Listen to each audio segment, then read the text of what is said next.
That's ridiculous. Yeah, but it only lasts for a minute. So, the Amulet of Planes. While wearing this amulet, you can use an action to name a location that are you familiar with on another plane of existence. Then make a DC 15 intelligence check. On a successful cast, you cast the plane shift spell. On a failure, you and each creature and object within 15 feet of you travel to a random destination on a different plane. Roll a d100. On a 1 to 60, you travel to a random location on the plane you named. On 61 to 100, you travel to a randomly determined plane of existence. That's why that's 160,000 gold. Because, yeah, that would be some, like, crazy homebrew shit. That would make your job a lot harder. Yes, it would, and that's why it's 160,000 gold, and I'm gonna stick with that rating. Alright, what about the Gauntlets of Ogre Power? That's a good question. Those are 8,000. Whoa! What? Those are also rare, right? No, they're uncommon. Uncommon. I've got it filtered only for uncommons on D&D Beyond. Maybe this guy's a little not nice in pricing thing. Maybe. I don't like so he has plus one weapons are only 1,000, which is reasonable.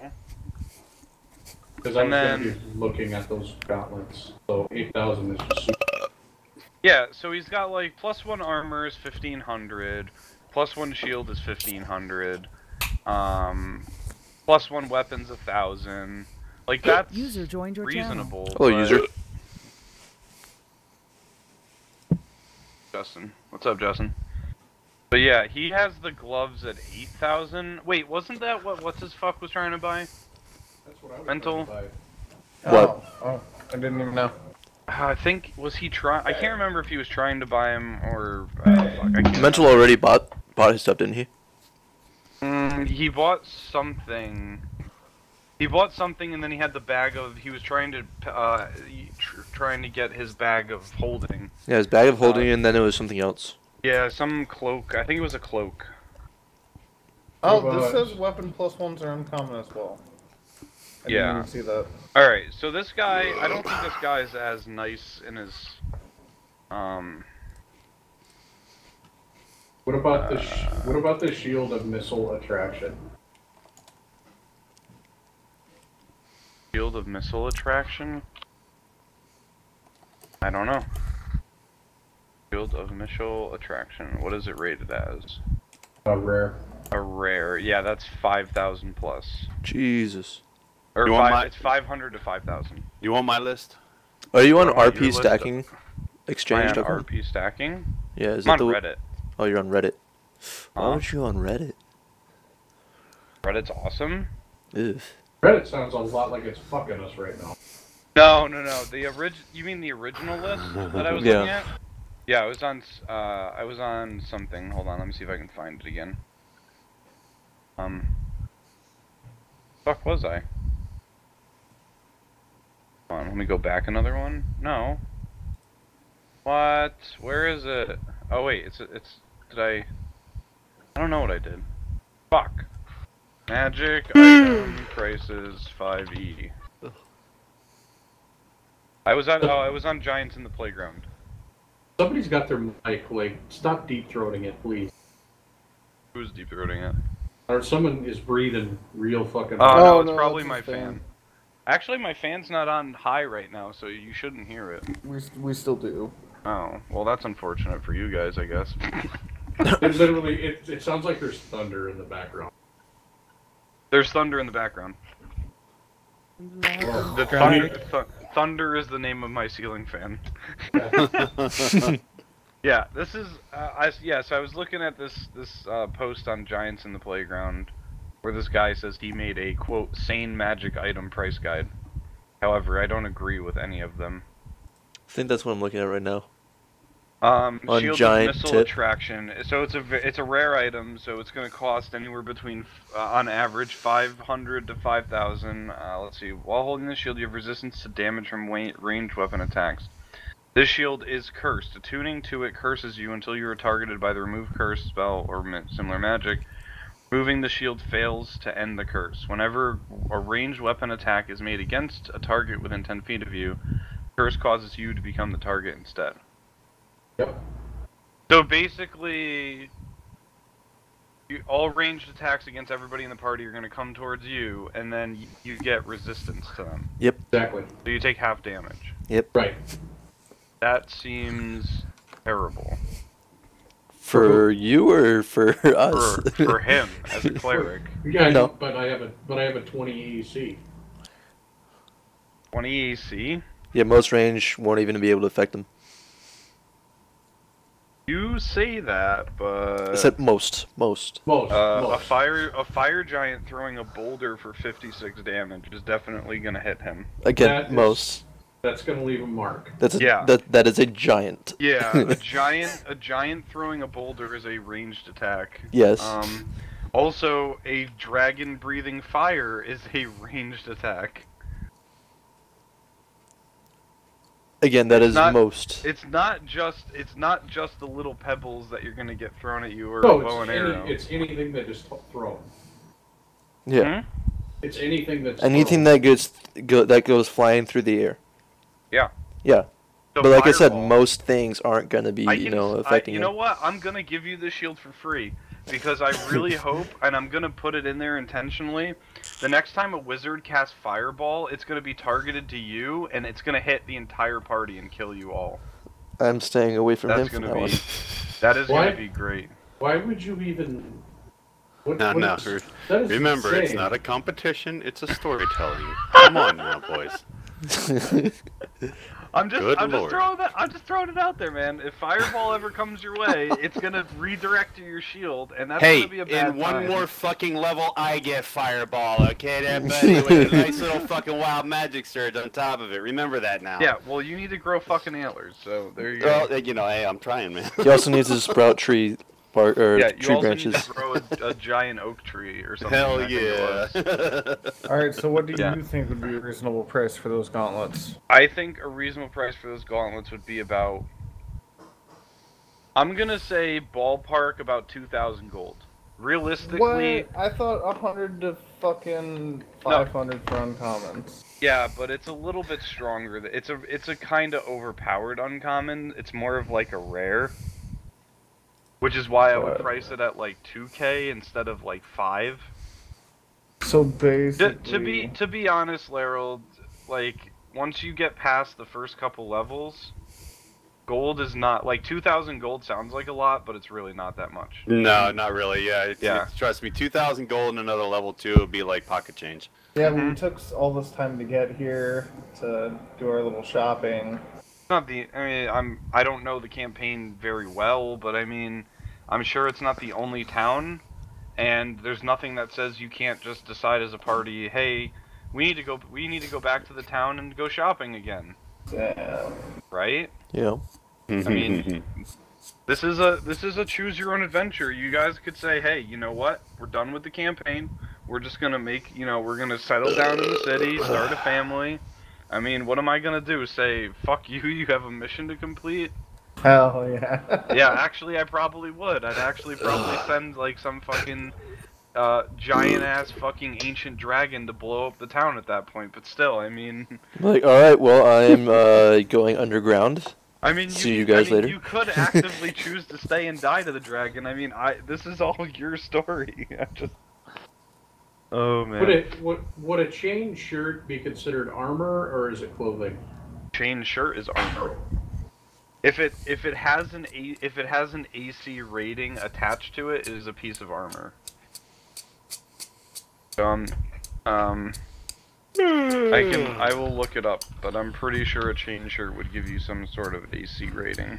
No, Yeah, It does. It does. It's AC 13 defined as medium armor, so yes, it is armor. Yeah, but it says shirt, so I had to ask. Yeah, no, you're fine. Alright. Yeah, so as far as the magic items go, you guys are probably looking at as far as with what your cash you have on you, Not a lot. probably an uncommon item at best. And again, it's all on the rolls, but I mean, you know, if you, Laryl, you could walk into a store and say, I want to buy the Gauntlets of Ogre Power, and the shopkeeper could be like, let me see if I have it in stock, and then you roll, like, you know, a good number, and then then I'm like, yeah, it's in stock, and then you're like, I want to buy it, how much is it? And then you give me another roll. If you roll like a fucking 100 on a D100, dude, you're getting those things for like free. So, I mean, there's always a chance. But I'm just saying, as far as the, you know, like the starting price, I would figure around like 2,000 gold seems fair for those items. All right. All right, yeah. Let's roll the dice. Mental's not going to be showing up. Okay, yeah. So he wasn't able to get a stable internet connection. No. YOLO, I just sent you a message in TeamSpeak. Those are the 3 I'm looking at. 3. You told us to pick 3. I said pick 2. You said 2. Oh, jeez. Yeah. Look at them and tell me I'm trying to get a freaking shield +1 that floats on its own, and I can use another shield. Now, come on. All right. Tell me, no, it was a plus. Yeah, it was a +1. But I could also wear the shield I have right now, so right, like I said, +3. yeah, you know, it's like the frying pan, you know. Butt armor. Right, so I walk in. Ointment. Tom's ointment. Charlie, you still trying to go for the duel? Detection and wing boots. Wing boots is the most OP thing I'm asking for, and even that's not really OP. Just gives me a fly speed. That's all. I don't need that to fly. I can fly on my own. My other character's a druid. He can fly on his own. Yeah, but rock doesn't count. Rock is a beast. Rock is not you. Rock Bartholomew the Third. But Charlie, also remember that you gave me a fucking dwarven thrower with a nat 20 fucking roll, okay? You know. So I gave you what? A dwarven thrower. That. Remember Mjolnir? Oh yeah, but that was in the stupid campaign. I know. This is the real campaign. The real campaign. This is the real campaign. That was just like play. That was playtime. This is. Yeah. All right. The real so thing. I walk in to this place, right? So a horse like, walks hey. into the bar. Whoa. Do you have Sir? Gauntlets of Ogre Strength? Where are you walking into? The magical item shop. Not how it works. Okay, and how do you pray tell know where this said magic item shop? Why are there fucking lizard people everywhere? Oh my fucking god. Alright, I ask a dude for directions to a magical item shop. You're just now seeing all the lizard people again, are you? Oh, I just got on Roll20, yeah. I mean, I know you guys fought all those things, but not these lizards dudes that are everywhere. I ask a town guard for directions to a magical item shop. Ah, there you go.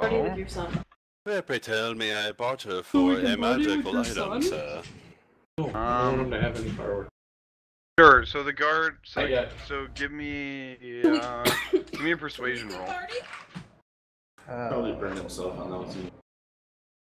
Yes, they are. A spark would hit his 13.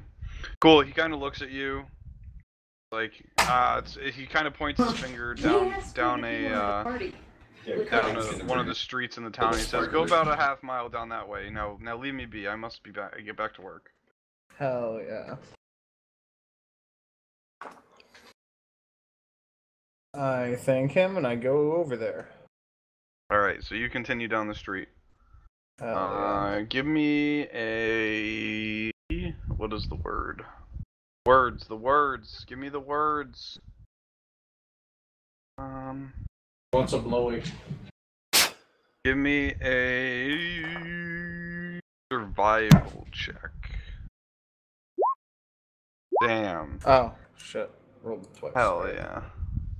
Well, 21 or a 20 is good enough. So you figure out you're pretty confident in your ability to navigate the busy streets here.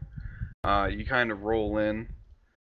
You roll into this what you believe to be a magical item shop. It says Magic Items Emporium on the front, so seems like you figured it out. So you roll up in there, and the shopkeeper greets you and says, "Good afternoon, sir. What can I do for you?" Would you happen to have gauntlets of ogre strength in stock? Probably will. Give me or I'll just roll 100, or you can roll the D100. Doesn't matter. 52. All right. So he says, "Sure, let me check the back room. I don't have any up front. You can understand these are a very in demand item." He goes back, rummages around. You can hear, pots and pans falling over and what sounds like armor pieces being scuffled around, and comes back out and says, "Well, you're in luck. I found one pair right in the back of the store." How much does that cost, sir? Give me a well, actually, let's do it like this. For you, 3,000 gold pieces.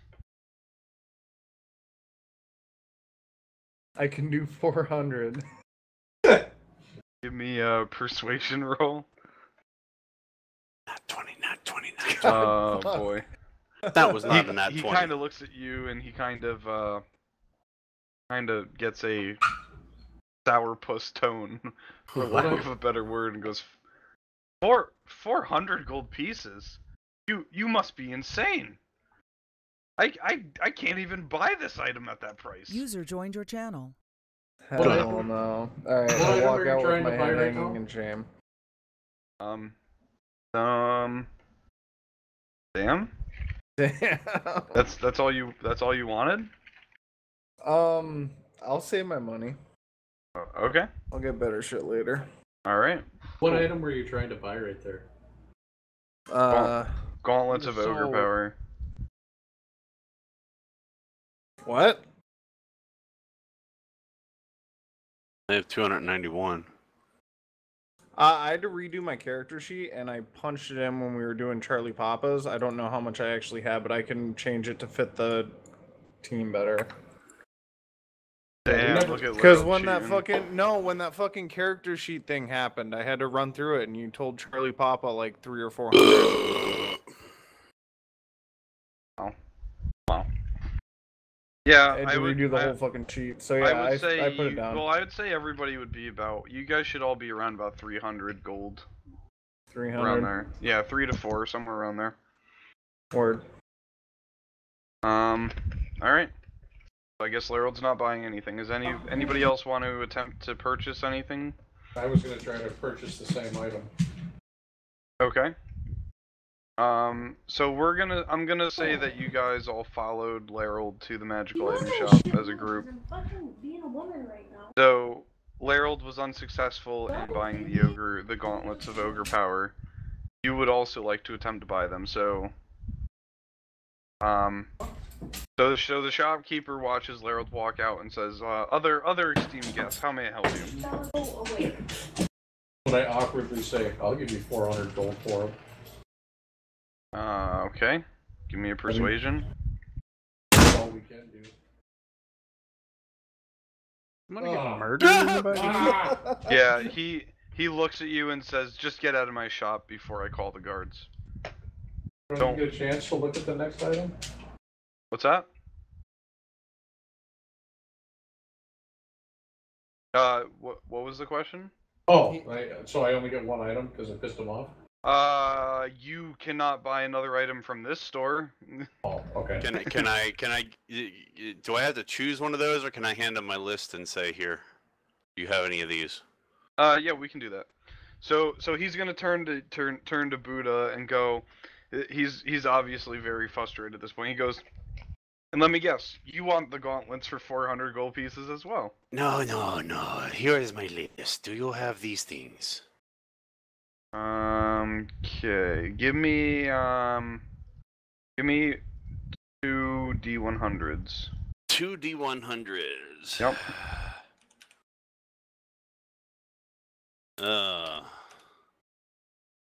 Number 1. Ha. Okay. Number 2. All right. And can you send me the list again?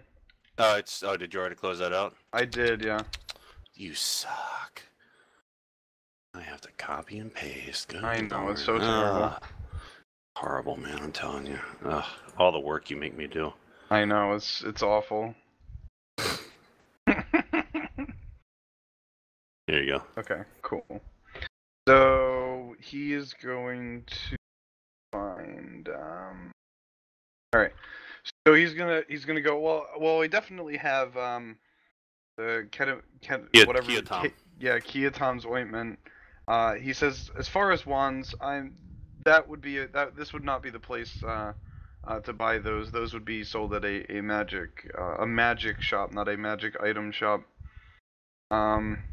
He kind of looks at himself and goes, "I tried being a wizard once, but alas, that did not turn out so well." And he kind of looks at the wall, and you see a picture of him attempting to cast a spell.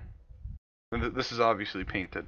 There weren't cameras back then, but you see him attempting to cast a spell, and First, let me take a selfie. and and and then yeah, the end result is a tree on fire. So That sounds successful. Oh, so I see you yeah. practice fireball. Very nice, very nice. You can kind of decipher from the look on his face that he was in fact not attempting to cast a fire spell. Anyway, Sorry. so he goes anyway. The ointment I definitely have. The winged boots, I will have to check the back. Oh, And give definitely me check. another. Let's do a D50. Okay. Do a D50 on that one. All right, cool.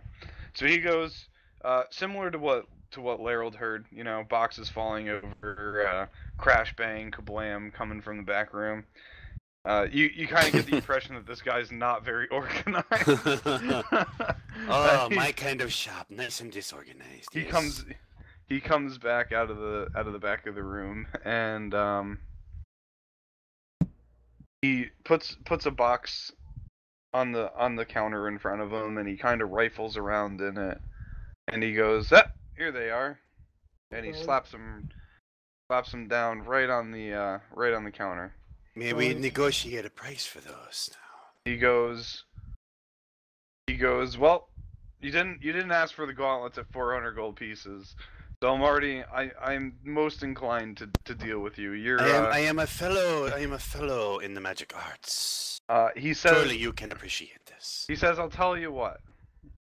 I will sell you these winged boots for 250 gold pieces if you promise me that your friends will never step foot in this shop again." Oh, I will do my best, except let the other ones have a chance too. You know, let them have a chance first, and then we'll discuss that. Yes, absolutely. I look at the rest of you guys like, hey. Well, the only person that hasn't had a chance yet is Rote, so Rote would be Okay. the only one that would. Oh. Okay. Well, you want some beer? Cool. Beer? And what will you charge for the ointment as well? He says the ointment, 50 gold pieces. Oh shit! Can I borrow 9 gold pieces?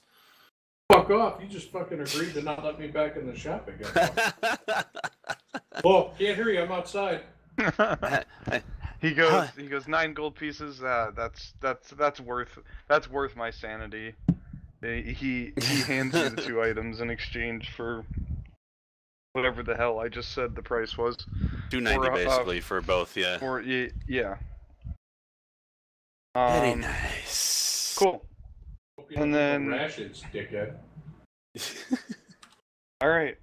Cool. So Buddha got his stuff. Explain this message to me. Why are there numbers next to things? Oh. If what you're gonna find, there's 4 items here. Oh, 5. But there's 2 ones. Okay. Right, so your rare item is gonna cost you between 500 to 5,000 gold. Do you have 500 to 5,000 gold? Okay, so you're not gonna be able to get a rare item. Uncommons, I'd have to look at what they do. So you're looking for boots of elven kind. Those are nice. Boots of Always- Elvenkind. Always trying to be bi fucking racial. While you wear these boots, your steps make User no disconnected sound, from your channel. regardless of the surface you are moving across. You also have advantage on dex checks that rely on moving silently. That is pretty broken. Not really. Really? Yeah. That's No, that's like 11th level mastermind rogue stuff right there. At level 4, that's pretty insane.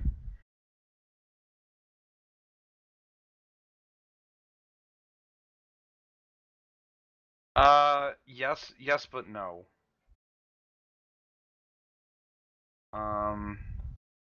Yeah, the magical item obviously can improves things, but it's there. I mean, there's all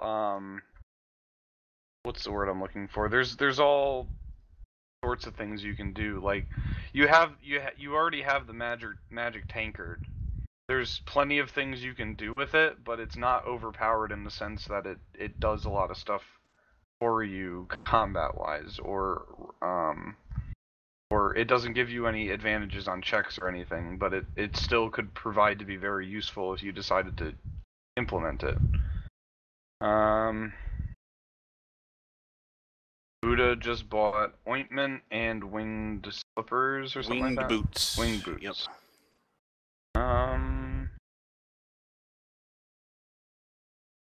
But slippers of spider climbing, I could definitely see.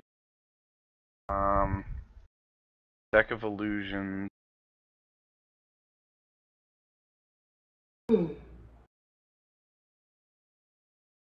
What about couch of sitting?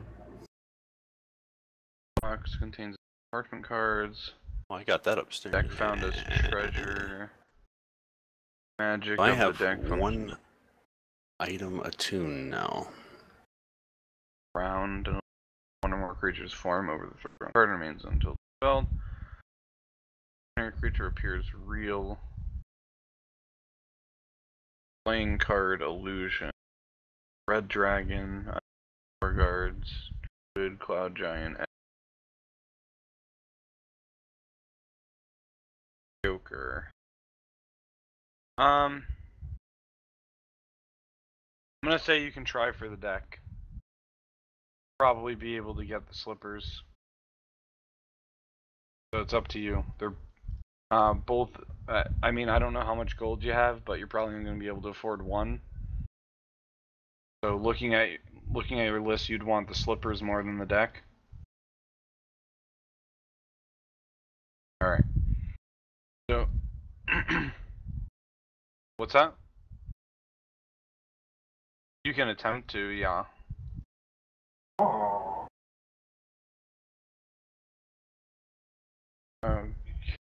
Cloak of Dis.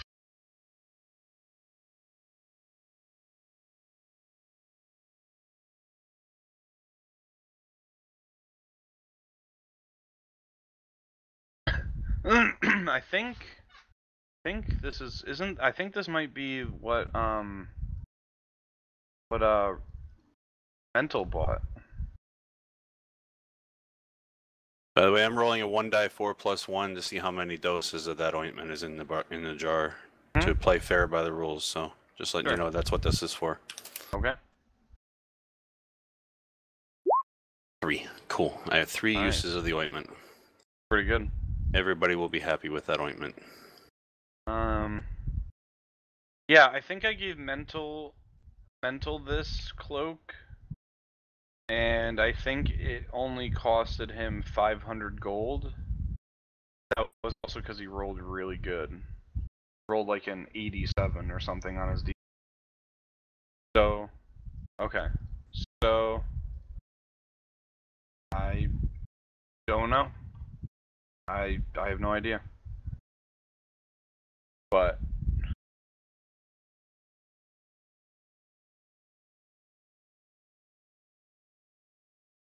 Windows, yes.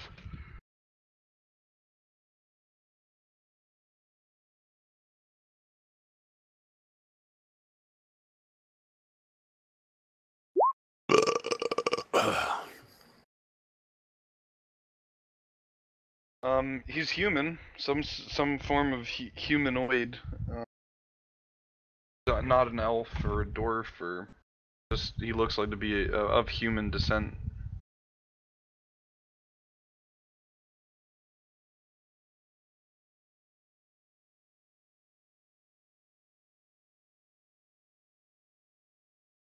Hmm? Okay. Okay.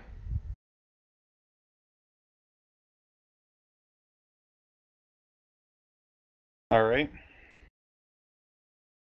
So you walk into the store, and the store owner looks at you and goes, "Oh, hey, Godric, how's it going? How are the kids doing?"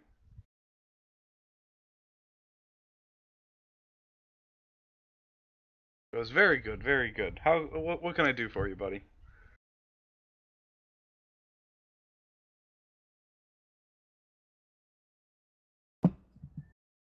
Oh wait, before I continue this dialogue, your disguise, is there any checks involved with that, or is it just is it instant copy?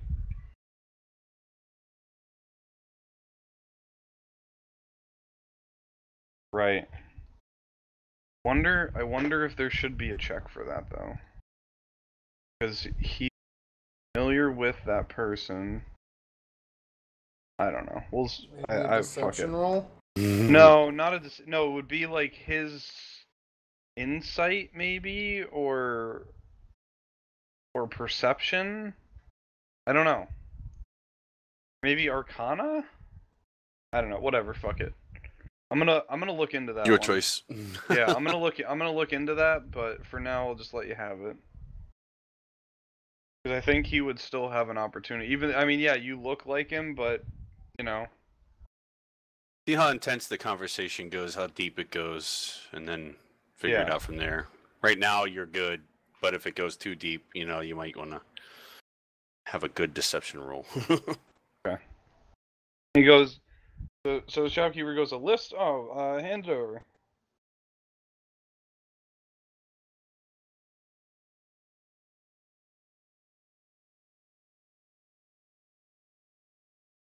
Okay.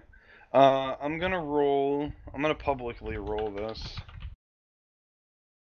So, before I roll this, what hand are you using to hand him this note? Right hand. Okay, so I'm gonna roll a d20. Godric is gonna be left-handed on evens, and he'll be right-handed on odds. Booyah! So he is right-handed. Cool. So you didn't get caught on that. That was that I think that's a fair way to do it, because if you handed Yeah. it with your left hand, and he was like, "Wait a minute, Totally fair. Godric isn't left-handed. What's going on here?" He handed it to him with both hands. Yeah. Well, he did, but see, that's the key. I asked him what hand he used. If he had said Right. both hands, if he had said both hands, then that would have been a good way around it. But all right, cool. So you hand him the note. The storekeeper doesn't notice anything wrong. He goes, looks at the list, and he goes, well, some of the how wealthy is your friend? There's some high-priced items on this list.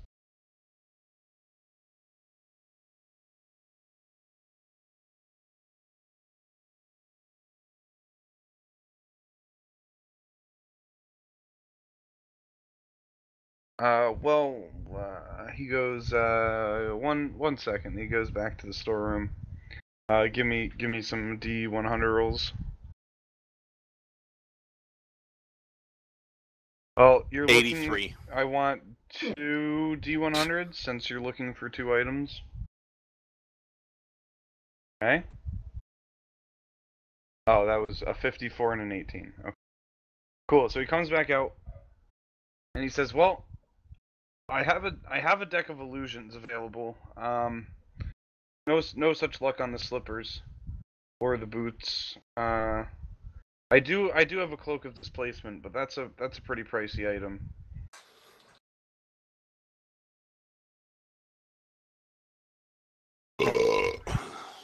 Says, well, Save up. did he give you an allowance? I'm not sure how this is. You're just here to get prices then? Oh, okay. So he says, well, he says normally the cloak of displacement would be a few thousand golds, but for a friend of a friend, I could sell that for 900. The deck of illusions is a pretty good, pretty common item. He goes, for a friend of a friend, could probably do about 150 gold pieces. Ooh. Uh-huh. Deck of illusions was quoted at 150.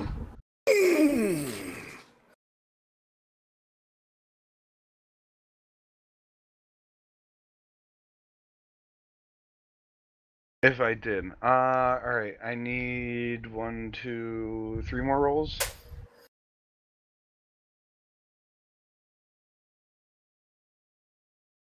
Oh my god.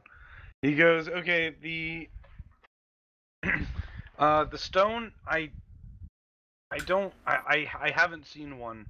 I could definitely pass along word that I have a client that could potentially want one and get a price, but that's not something that normally people are looking for. Maybe a higher end, maybe a bigger business would be able to get that or have one in stock. I could definitely ask around though. As far as the boots of elven kind, I could probably do that for around the same price as the cloak. Let's say about 800 gold pieces. Slippers of spider climbing, I know for sure that I could get, and I could sell to a friend of a friend for about 400 gold pieces. Slippers were quoted at 400.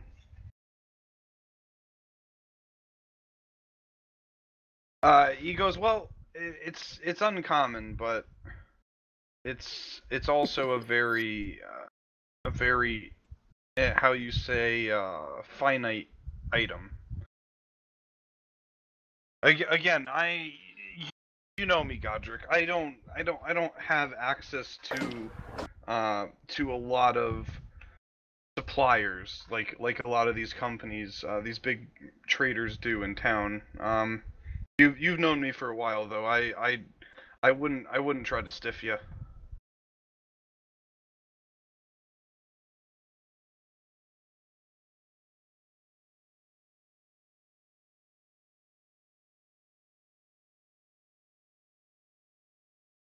Okay. He goes, the deck of illusions. You told me you didn't have an allowance.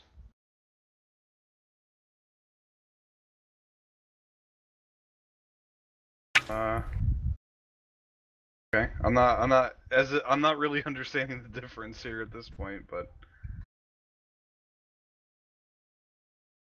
it was more so as he was asking if you were given money to spend on the items, and then you said no, you were just going to report the items back, and now you're offering to buy them. Right, right.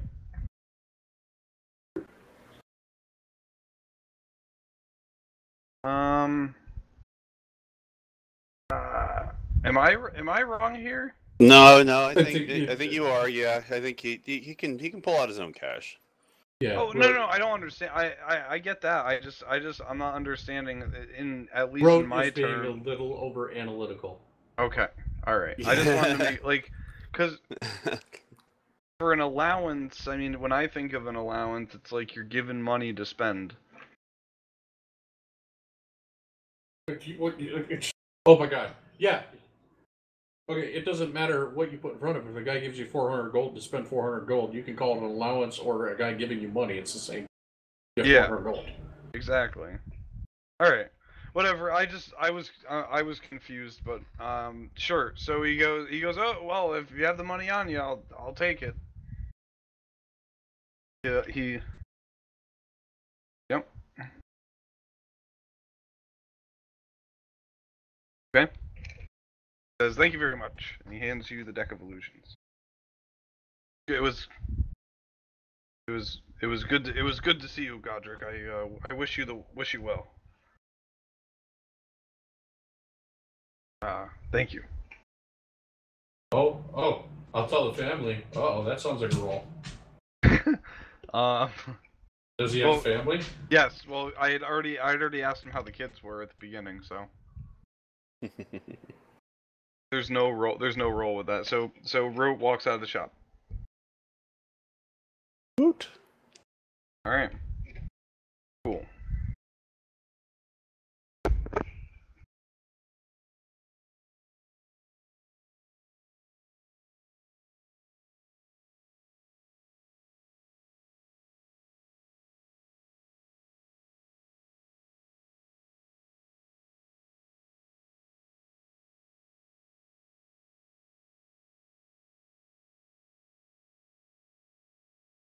Booyah! So I forgot what we're supposed to do next. Let's go kill some shit. No, we What? need to find another store. You're looking for. You were supposed to be. Well, you're supposed to meet back up with Onthar Froom. Find a store that has rings. He and was a clothes. paladin.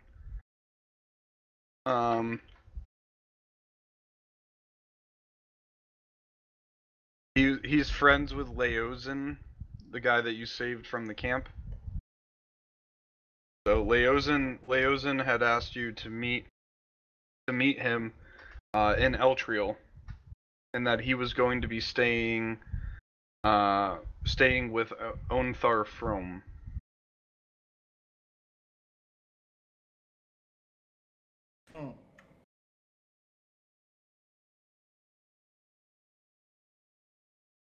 I don't believe. No, I don't think you have to attune to that.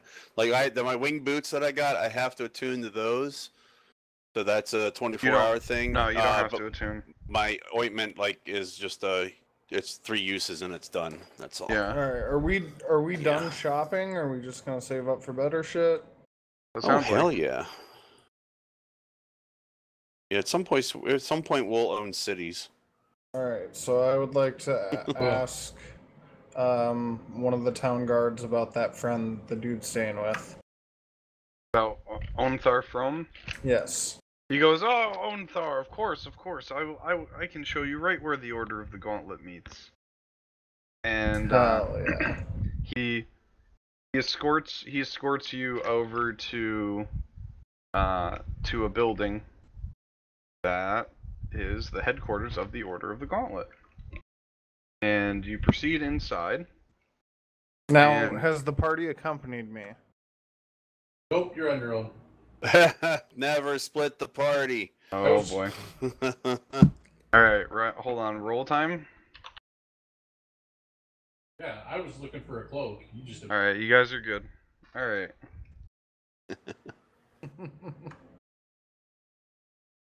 So, Larold, you show up at a tavern. The tavern is called A Pair of Black Antlers.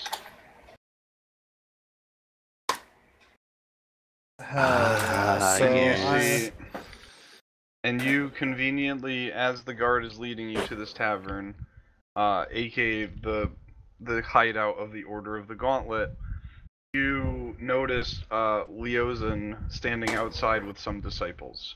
Hell yeah. And Leosin spots you and goes, "Oh, you made it! You survived the cave. Tell me, what have you learned?" I will recap the story to him. All right. He nods his head as how he listens of you recount all of the adventure through the cave and vagina monsters and all of the such. And he goes, God, words are hard. The cult is heading north. This is terrible news.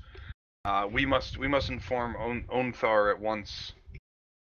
And then as he's kind of all caught up in the moment here, and then he kind of stops like midway from walking through the door, and he's like, "Wait a minute, where are your friends? You must have had what happened to them?" My allies are in town shopping right now. He says, "Oh, you must go get them. We must all meet Onthar at once." Okay. And go track down all my friends. Here we are. So after spending about 45 minutes walking around, I guess you attempt and succeed to find everybody, unless someone's actively not trying to be found. Oh, you did go with him? Okay. So we have to track down Charlie and Buddha.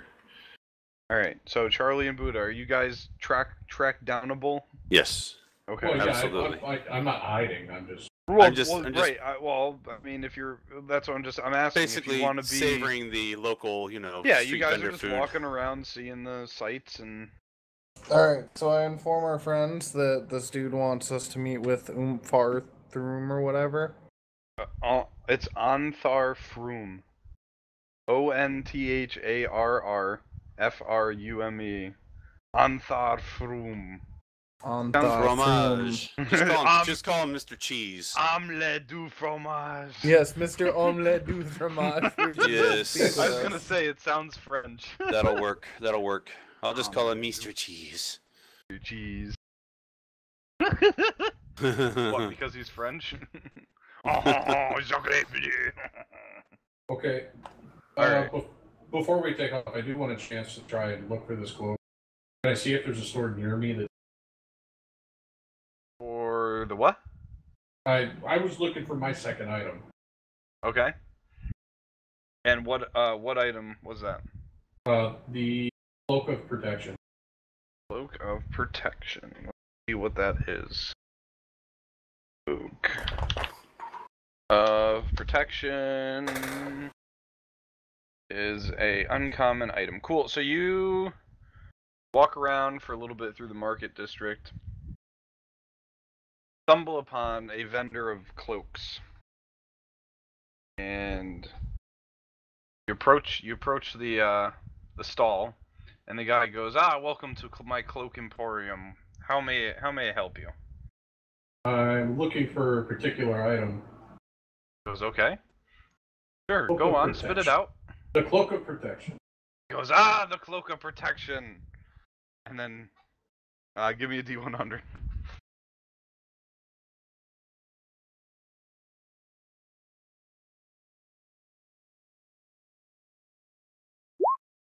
$32. He goes, "The cloak of protection," and then says, "I sold my last one." What a dickhead. I'm terribly sorry, sir. He says, "You know what? Why don't you go about 10 stalls down from here and talk to my good buddy Todd?" Okay. Just Todd. Just Todd. All right. Yeah, I shall stroll along and look for Todd. Thank you. Hello, Goes, Todd. "Have a What's up, splendid Todd?" day." Got my god's name. Whoever my god is, bless. Todd. I love it. Todd. Alright. So you continue on down to approximately 10 stalls. And you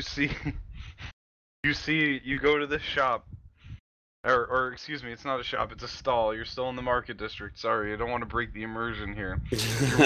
You're walking down the row, you're in the bazaar, you're walking down the row of these stalls, and you come up to a stall, and it has a really, really big sign. And it says, "Todd, the lesser-known cloak emporium." Todd's lesser-known cloak emporium. Is there just like a spot in between stalls where there's an alley and there's a guy wearing a cloak named Todd? No. Just like in the alley? No, it's just If you want to buy these? He's just smaller. He's just a smaller cloak emporium than the other guy. and Todd, so Todd sees you approaching his stall, and he goes, "I bet Gary sent you." he kind of looks a little pissed off. He did send it. It's too funny. Oh It is man. too funny. Todd kind of lets out a sigh and he goes, "All right, on with it. What are you looking for?" Yeah, Looking for the bastard. cloak of protection. Okay, give me another D100 roll. Oh my god, I am rolling so low today. This is ridiculous. Todd says. Welcome to Roll20. Yeah. Todd goes, "Unfortunately, I don't carry such fine wares. I do well." He kind of stammers a little bit and goes, "Well, I mean I do carry fine wares. Just no cloak of protections." I'm gonna do that thing that everybody does at Walmart. Can you look in the back? Do what? Can you look in the back? Can he says sure. He turns around and then turns back around and goes, "Yeah, there's nothing there." Yep, nope, nothing here for you, bud. Yep, nothing there. He goes, he kind of chuckles and goes, "Yeah, what you see is what I have. Like." WYSIWYG. He kind of goes, I don't know if you saw it, but did you see my sign? I am the lesser known Emporium." Well, thanks for your time. He goes, he goes, "Thank you. Have a good one." Waddle away. Oh boy. I'm the lesser known Emporium, man. Omelette du fromage. Omelette du fromage. Hey, cheesy! All right, so you guys meet back up at the that inn. A pair of black antlers, and Leosin is still outside. Hints of my future, I see. Yes. I'm going to buy an ale. By the way, if I sprout antlers, trees, any of that nature, I get to describe it. Okay, that's fair enough. So Leosin says, quickly, we must go speak with Onthar," and he ushers you into the bar, and you are going to meet Onthar. So Leosin introduced you to Onthar, who is a good-natured paladin of Torm. Torm is the god of heroics and bravery. Or Onthar, a cheese man, as he's been known to be called, is a man of action who loves jokes and pranks, a stiff drink, and a friendly scuffle. He also is a connoisseur of cheese. At least for our game. At least for your game. So, Leosin introduces you. You guys kind of sit down and start chatting with him. Kind of repeat the story, what you told Leosin, just so he's up to speed on all the details. And you guys spend most of your afternoon and into the night in the bar drinking, arm wrestling, and the occasional spar. Oh hell yeah! Who wants to arm wrestle?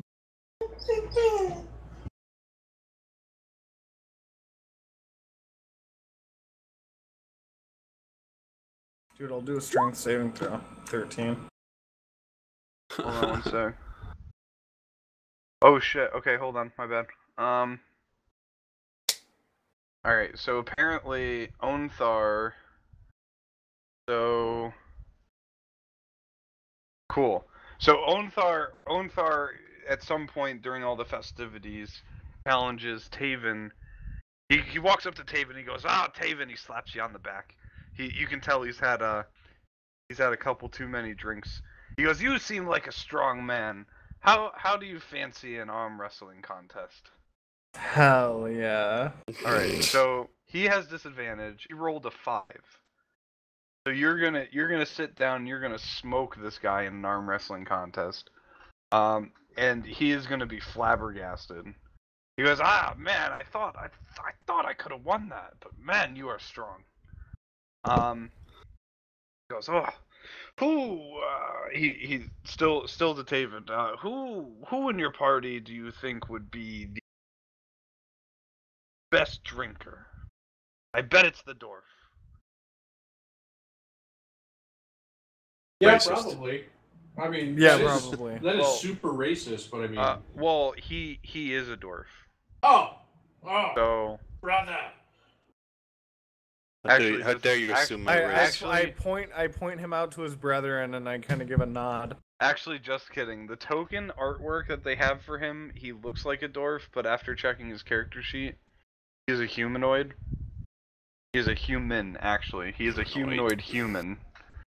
So, he's gonna go, I bet the dwarf's a good drinker, and he's maybe, he's a little drunk, maybe he's being a little racist. Who cares? Nobody knows. We're all having a good time. Alright, cool. So you point him over to the dwarf, and he walks up to the dwarf, and he goes, I want to challenge you to a drinking contest. Hey, Rope. Still have the cup. Oh god. This is fucking perfect.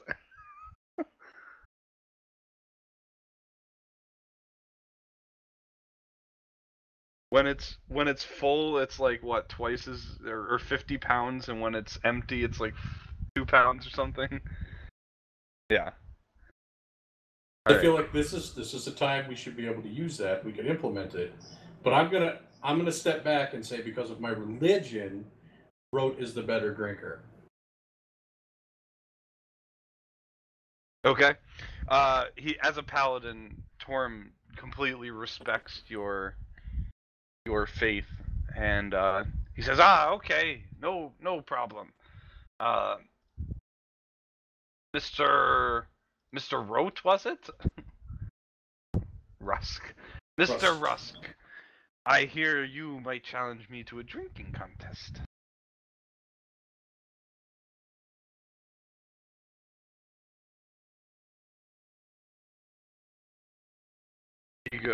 Give me a persuasion roll.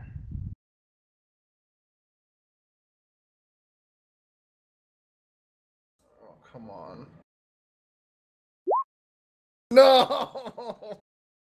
I swear I'm using my initiative or my inspiration Inspiration. point because I want to see this fucking work. Okay. Beautiful. Go ahead and re-roll. Perfect. I'm gonna give you advantage because he's fucking drunk off his ass. And he goes, yeah, sure, why not? Fuck it. and he takes his he actually goes behind the bar and he takes out a very fancy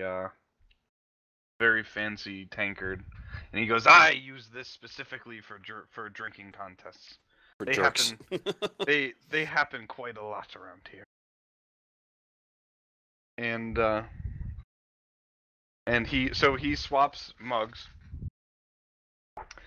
and you fill him up. And alright. So he goes, alright, so we will start the contest. On the count of 3. 1, 2, 3. 3.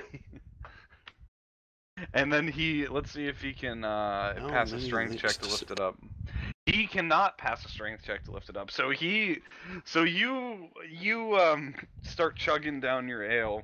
He attempts to lift his tankard and falls on his ass. Like falls off the chair and onto his ass, and he goes, by the beard, what is this? I can't even lift my tankard. Nice.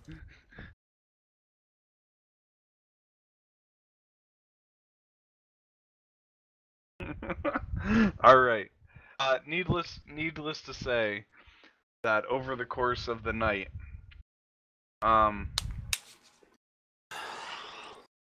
you have thoroughly impressed Froome or Mr. Cheese. So that's definitely good. The Leosin.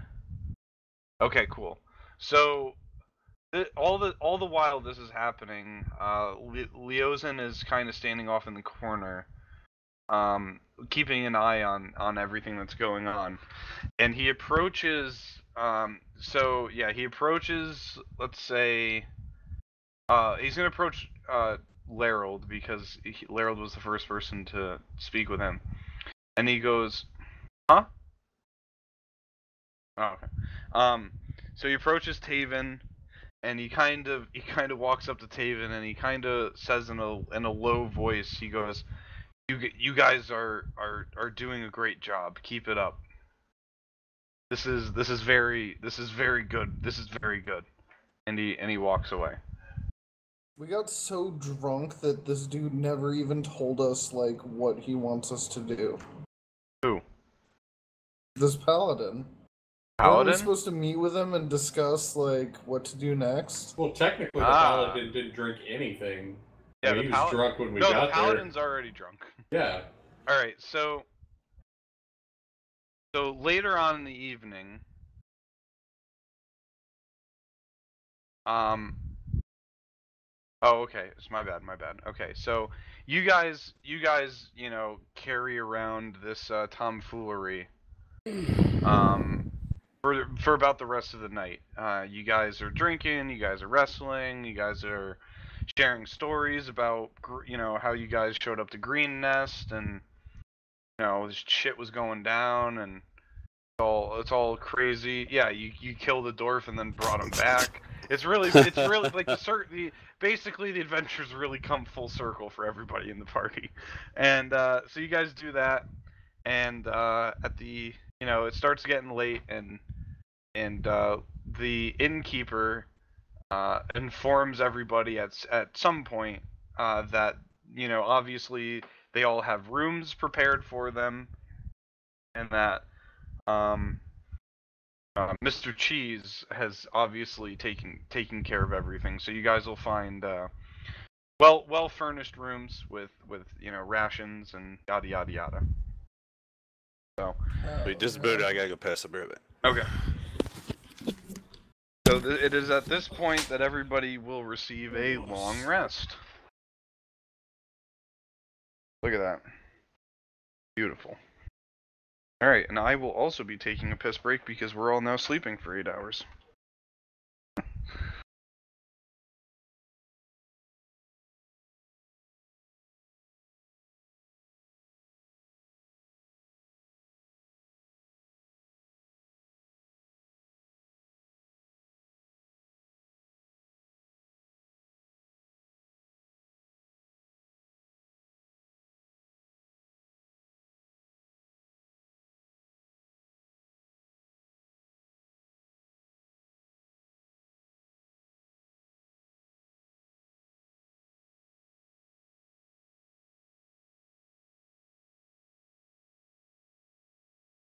I need a minute.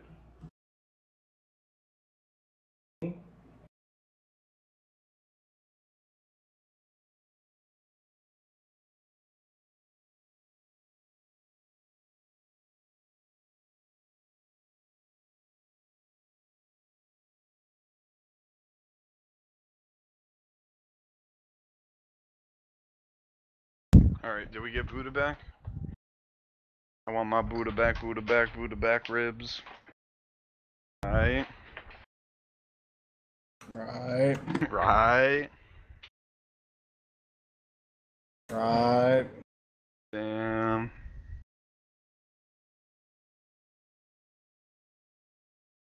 Alright. Well, I'm gonna have some chips.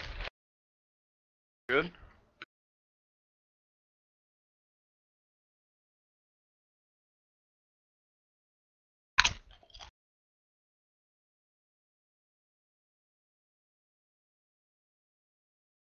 Harold, have you ever had the baked chips from Aldi's? Hell yeah. Hell yeah.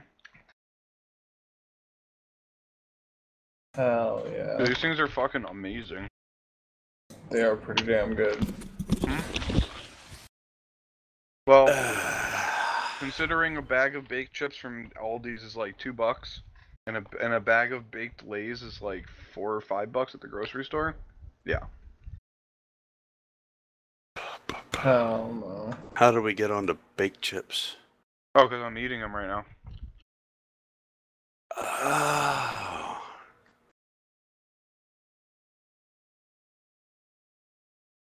Uh-huh.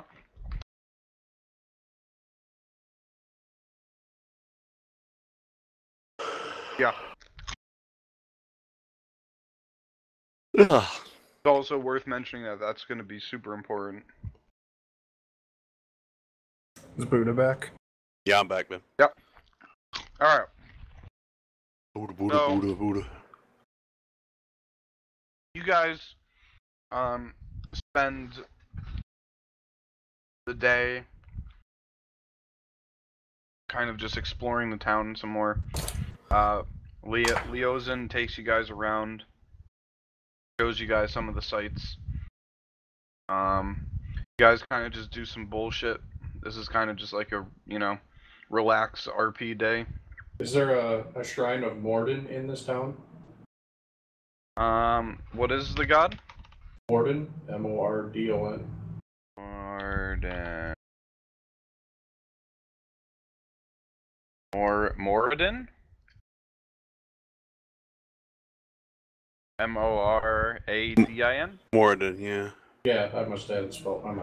I don't believe so. I don't believe Eltriel is a Dwarvish town. See if I can find something on the Forgotten Realms wiki where it's located. Eltriel. No. Torm is the god of this town. Okay. And obviously, as previously stated, Torm was the god of duty, loyalty, righteousness, and law. Basically, all the manly things of men. Right. He is the Okay. god of men. Yeah. Alright.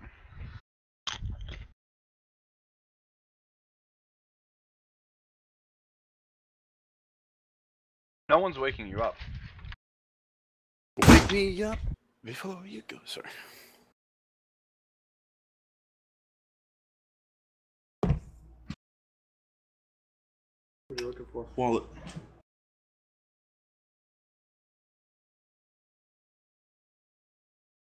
Say what now? Why are you always trying to change into something? Just changing all the time.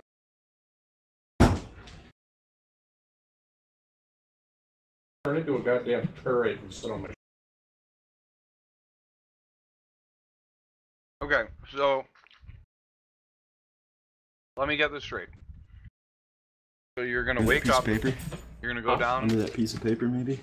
You're gonna go down to the bottom of the inn, where everyone's sitting, eating breakfast, and you're gonna change into a monster.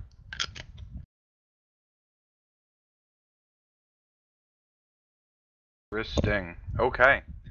So what are you changing into?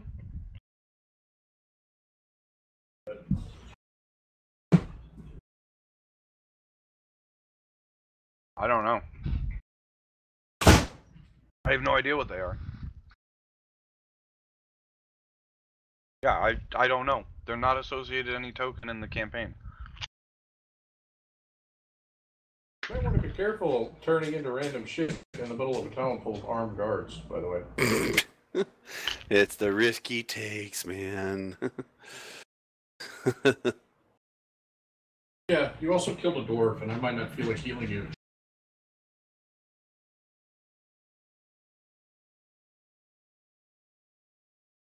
Alright, so what are you turning into?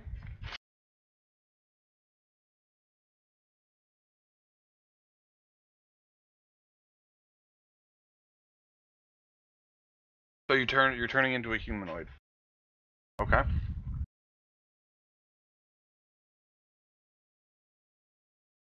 The monster kind. So it looks like a slut slept with a big dragon, and You're talking the guards of the dragon? The like half dragon dude that like had the two guards? Hard to get Those were humanoids. They were mercenaries. Is it in my car?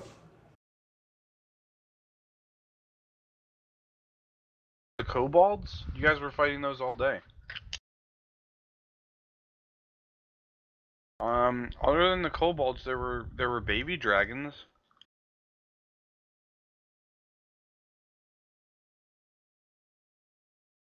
I can go back to the map, but I mean, there were the evil plants. There were guard drakes. There was there were the troglodytes in the trash. There were kobolds everywhere. There was the 2 humanoid berserkers, and everything else was human.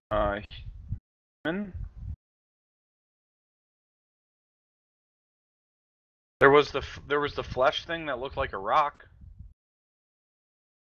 Is that what you're thinking of? Okay. I would really laugh if you turned into that, because you would be dead so quick. Alright, so it sounds to me like you're not turning into anything. I'm turning into nothing. Into a kobold.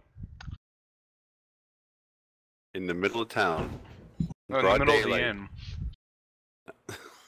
So you transform into a kobold, and I need you to roll initiative.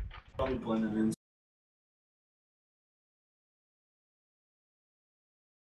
And let's see.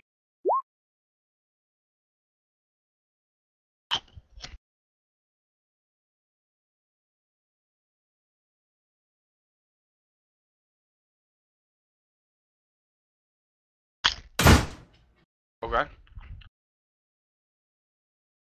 Alright. So you walk down the stairs as a kobold. And everybody at the bottom freaks the fuck out. And then you transform back. Right in front of them? Mr. Cheese is there. And he kind of looks at you funny for a second, and then he falls out of his chair laughing. And he goes, "You really got us good." Got you good, you fucker.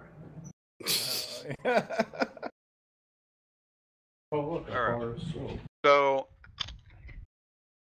like I said, today you guys are just exploring the town, doing what regular people do. Later in the evening, as you guys return to the inn for the night, a cloaked figure is waiting for the party to return. And he introduces himself as Cheeseman Squire. And he says that that you guys are a little bit late for the meeting and must hurry. So he's going to show you to a private space off the tavern's common room and closes the door when he leaves. Waiting for... Yeah? You think he's truthful? So inside the room are the broad-shouldered human paladin, aka Mr. Cheese, Monk Leosin, many pitchers of dark red wine. Paladin's face wears a serious expression, unlike its usual open countenance. Alright, so at this point you hear Mr. Cheese say, "My friends, we have important business to discuss. At this juncture, you know almost as much about it as we do, and thanks to you," and he points to the party, "we know twice as much today as we did a 10-day ago. Something rotten is afoot. We have no formal organization to oppose these rascals. Not yet, anyway. We are currently working on that, and we need people like you who know how and when to fight, and how and when to keep their heads down and observe. We can't promise you anything except long days filled with danger and stress. But what could be better than that, eh?" What we live for. Any date with Rote is full of fucking stress. So, Mr. Cheese and Leosin along with a handful of other concerned leaders and scholars along the Sword Coast, are in the early stages of organizing against the Cult of the Dragon. Leozen represents the organization of the Harpers. Now, might have heard of the old Harpers, but you're unlikely to know much about the secretive group beyond what is generally rumored, that the Harpers are dedicated to furthering equality and justice, and to keeping power out of the hands of those who don't deserve it. Leozen explains to the group that the Harpers are loosely organized agents. Agents are allowed wide freedom of action. Mr. Cheese represents the Order of the Gauntlet. His order shares many of the Harpers' principles, but the two organizations are very different. The Order of the Gauntlet emphasizes faith, vigilance, and the constant struggle against threats of evil. Many of its members are clerics and paladins, but the Order welcomes anyone who wishes to join. Discipline is key, and the Order is distinctly more structured and hierarchical than the Harpers.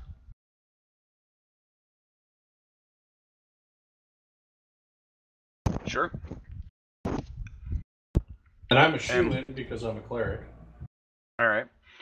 So the top concern of both groups is the Cult of the Dragon. Past, the cult was more active to the east, and it was focused on creating Draco Liches. Its shift to the Sword Coast and new emphasis on living dragons and focusing more so on resurrecting Tiamat are cause for grave concern throughout the Sword Coast. The cult is on the move, and it's up to something big. The Order of the Gauntlet, the Harpers, and the third allied group known as the Emerald Enclave would like to stop the cult's plans. In this meeting, Mr. Cheese and Leozen are offering the group the chance to join their factions. At this stage, there is no pay for members and there are no ranks. What they can offer is help and support from other members and allies who are spread out all along the Sword Coast. The horses that Leozen had arranged for you guys earlier to get from Green Nest to what's the name of this town? Eltriel is just one example of a benefit of being part of one of these groups.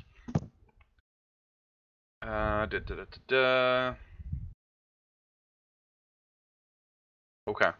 The Harpers can be recognized by the group's symbol, a silver harp nestled between the horns of a crescent moon. Some people wear the symbol openly, and others keep it concealed.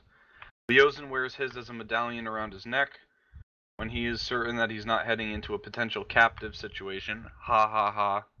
Thank you, wizards, for the fucking, for the joke right there. Sometimes openly and sometimes tucked away. Members of the Order of the Gauntlet wear their holy symbol openly. Froom's, Mr. Cheese's, is the right-handed gauntlet of Thorm. The Order's universal symbol is a gauntlet grasping a sword by the blade. Mr. Cheese wears such a symbol on a pendant around his neck, hidden below his flowing beard. It is, at this point, not required to join a faction, but there definitely are advantages to doing so, and not really any reason not to, unless it conflicts with your character somehow. And it's stated here that even if you choose to not join either, both of them will attempt to enlist your aid in tracking the cult's movements. Who said they were a member of the Harpers? I believe Rote is a member of the Harpers. You already have this set up in your backstory? Dope. Right? So, I'm neutral. I really don't give a shit. Okay. I mean, I basically read you. I mean, I took a little liberty of changing some words for my own sake. But I basically read you word for word what the DM's notes here are for this whole encounter. So, like I said, as the sheet says. You don't have basically, you're in this secret meeting with the two groups, and they're plotting to stop the cult. You can join either group. You don't have to join any group. There's no real drawback to joining a group other than that you're now associated with them, but both are pretty reputable groups. And I would imagine we would have to join them as a group. No, I don't believe you can join either or, whatever you're more comfortable with. As for example, Charlie Papa would be more inclined, I'm sure, to join the Order of the Gauntlet because he's a cleric and they're more of a religious crusaders. Whereas somebody that doesn't really care about religion would probably want to go with the Harpers because they're more of they're more free agents. So Harpers are free agents. The Order of the Gauntlet are like fucking crusaders. So.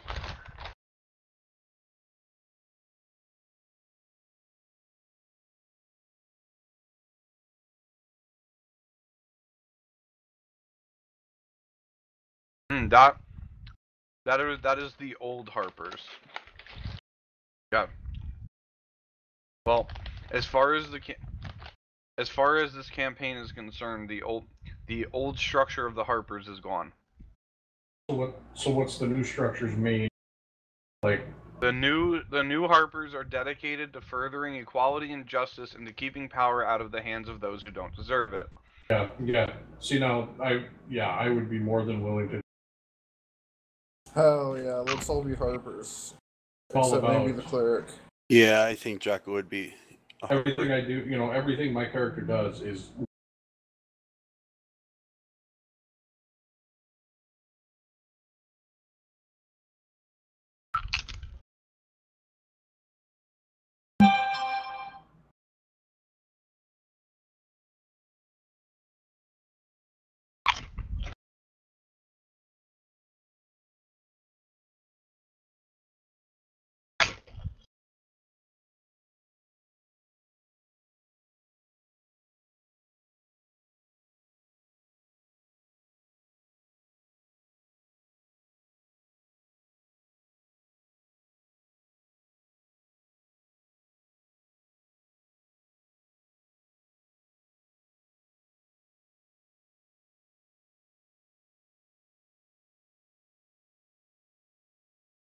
Right.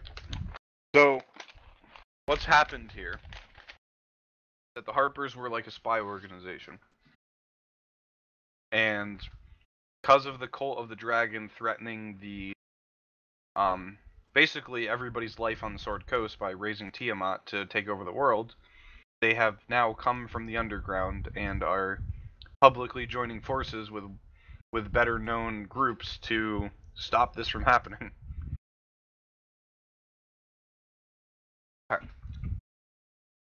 So, they explained to you, so thanks to your party, the Harpers know that the cult is amassing treasure and shipping it to the north. Where exactly the treasure is going and what the cult plans to do with it are the next two questions that need answering. Mr. Cheese and Leozin would like the party to join the cult's caravan and accompany it on the journey. Some ways into this caravan could include being hired as guards. Ooh, guard duty. If not by the cult's wagon masters, then by other merchants who are traveling in the same direction at the time. Merchants from different companies commonly join together to form large caravans for protection. Mr. Cheese has contracts among many of the merchants of the region and is certainly certain he can arrange a job for you. Is Fuckstick that kicked me out of the store, is he coming? No. That motherfucker might lose a wagon wheel. Timing is, however, an issue.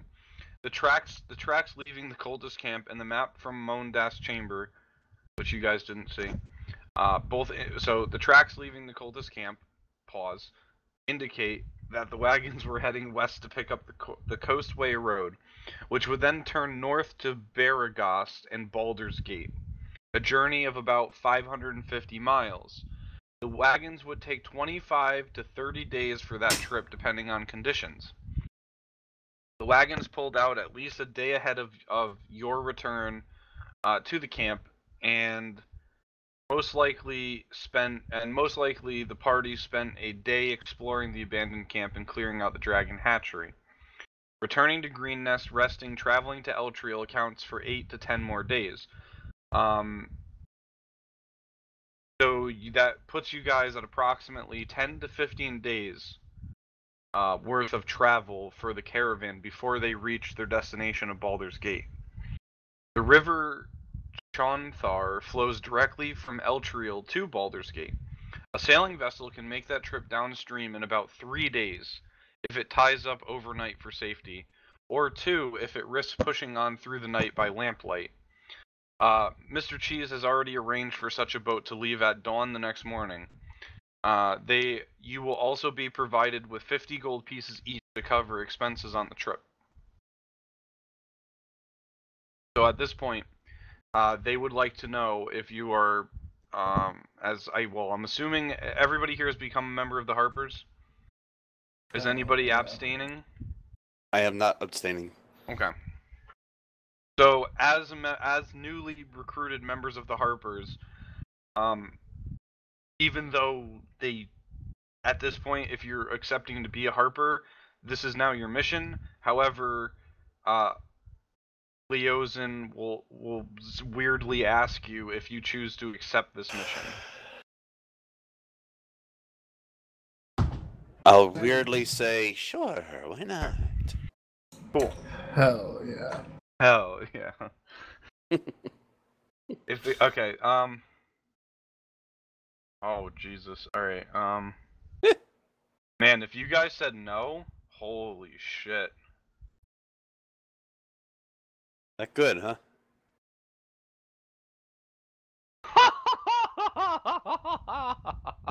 That's fucking hilarious. Okay.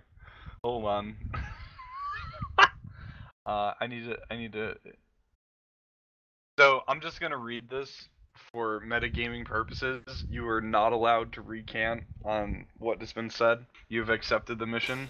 Yeah, everybody has accepted the mission officially at this point. And now I will tell you what happens if you say no, because this is hysterical.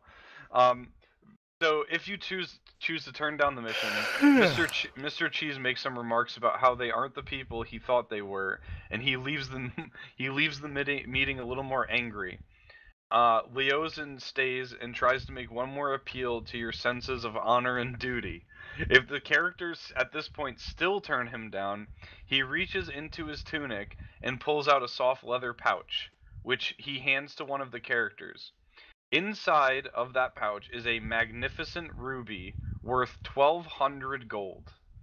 I would like to change my answer. He explains that if they take the mission, this ruby will be waiting for them in the hands of a Harper agent in Waterdeep. So, oh, damn. What they also don't tell you is that that Mr. Cheese is waiting outside of the inn with 4 armed guards ready to fight you. Jeez, because he's all about you gave him the impression that you guys were honorable and good people and trustworthy, and you want to save the planet, and you guys basically said, nah, fuck that shit, we're out of here. So he feels like he's been lied to, and he's a little mad.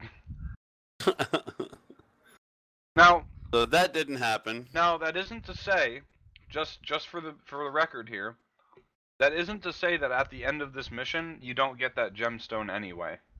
I don't know. You haven't read that far ahead. I haven't read that far yet. I just yeah, that's not gonna happen. Oh no, Rote's character magically died and had a brain aneurysm. Alright, roll a new character. Alright. Starting out as a level 1. Oh, no. I've played games like that before, no. Alright. So,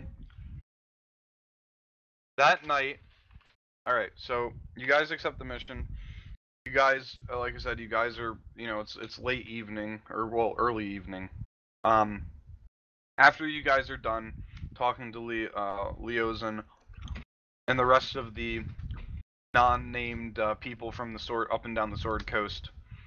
You leave the room, and you notice that Mr. Cheese is waiting for you. And Hello.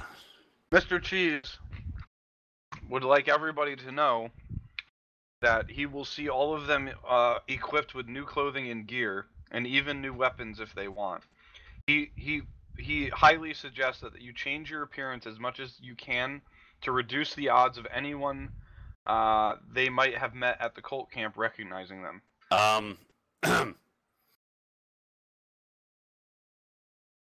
I can't cut my hair, dude.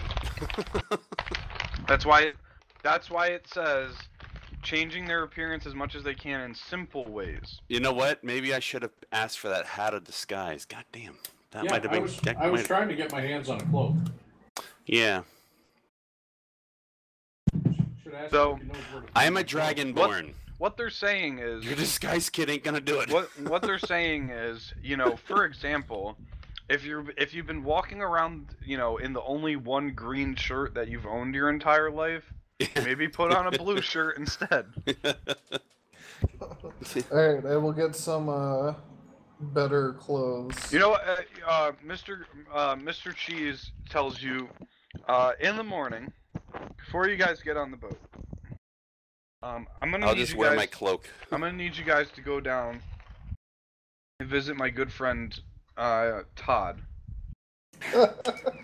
and he will be able to supply you all with the finest cloaks this town has seen. Good old Todd.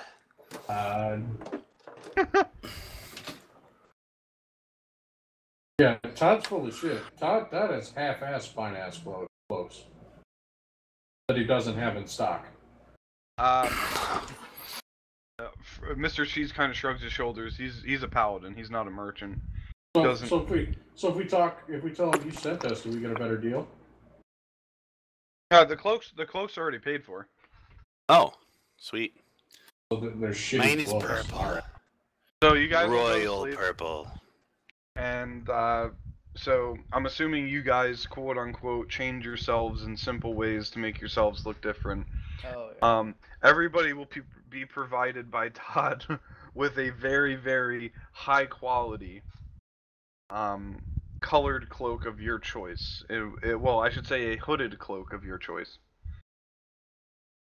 And and is anybody here an artisan from their background? Yeah. What was my background? Yeah, You'd be like a guild. You'd be like a guild artisan, like a skilled craftsman. No, I'm an outlander, so no, I don't have any of that. No. I'm a craftsman, but You're a craftsman? I play the yeah, shaman. like stones and shit. Okay. Well, then- Give me a perception check. Okay. So after you guys get your cloaks, that these are non-magical. They are just colored, colored Silks. cloaks. Silk cloaks. Yeah, they're silk cloaks. Who Todd assures you is the finest quality cloaks you'll ever put on. So as you guys are walking away, and this is pretty fucking great that Charlie Papa rolls this.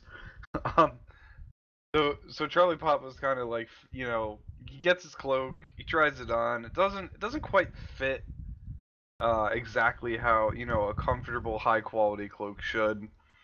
So he's kind of looking around with it, and as you guys are walking away, Charlie Papa looks inside, and in the very, very, tucked away in the very corner of the cloak, sees a little tag, and he looks at it, and it says "Made in China." And he kind of scratches his head and goes, "I wonder where China is." Is that good? Was that good? Did I win the prize there?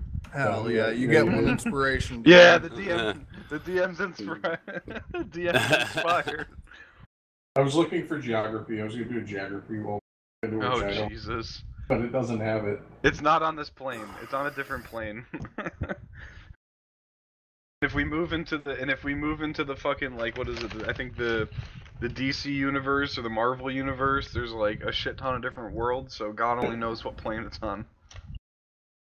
So would that be insight then to see if I knew of China? I'm telling you, your character does not know of China. You would nat 20 and go, yeah, I definitely don't know where that is. Because it doesn't exist on the Sword Coast. China sounds like a. It's a faraway place where people work in sweatshops. China sounds like a. Alright, so you guys get all that shit done. You get your high quality cloaks from Todd. At Todd's lesser known cloak emporium.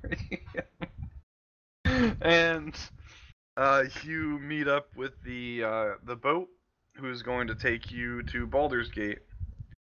That was obviously like you pay the captain the 50 gold pieces a piece that was given to you by Mr. Cheese, and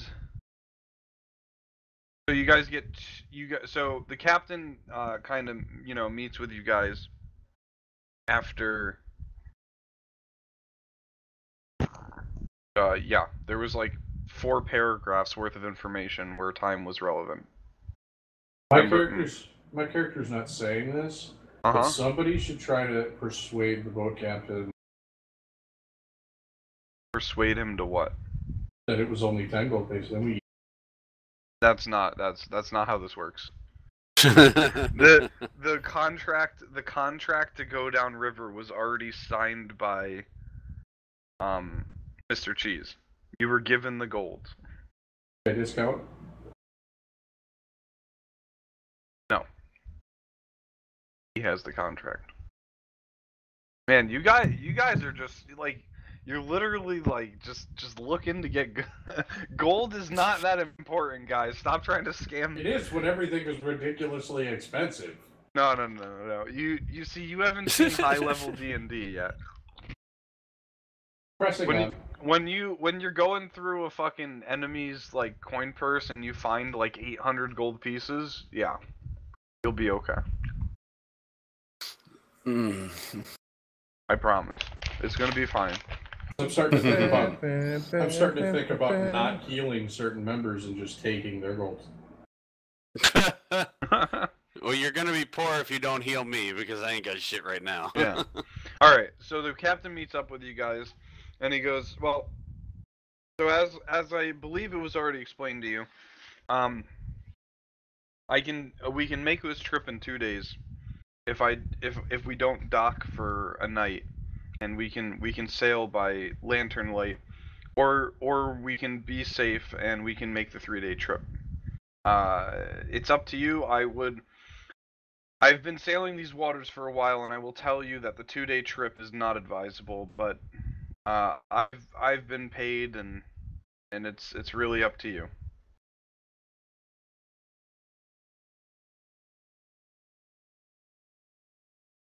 So it was determined that the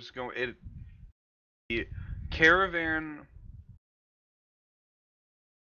Well, no. The caravan will be at Baldur's Gate in approximately 10 to 15 days. Well, I can see in the dark. And So and are you steering the ship? I can help the captain steer it. I don't think you're proficient in water vehicles, so I would just tell him left or left. The captain kind of pats you on the head and goes, that's not gonna work." So, metagaming, you have 10 to 15 days to get to Baldur's Gate. Yeah, 3 let's days. go the quickest way. The quickest way would be 2 days. Yeah. The safest way is 3 days is safe. 2 days is risky. maybe unsafe. Yeah, risky. That's a good word. 2 days is risky because you have to try to navigate the nighttime river by lantern light. The captain does not, in fact, have dark vision, so you could potentially, lose the ship along the way and have to walk the rest of the way. I don't know how you feel about that, but you have 10 to 15 days to get there. Anybody have an item that grants vision? Yeah. I mean, we can just take the, safer journey. Okay, let's do the safe journey. I tried to play the system. Didn't want to be. You played this. You tried to play the system, and the system played back. Okay. I could so see in the dark. That's not good enough. Llama.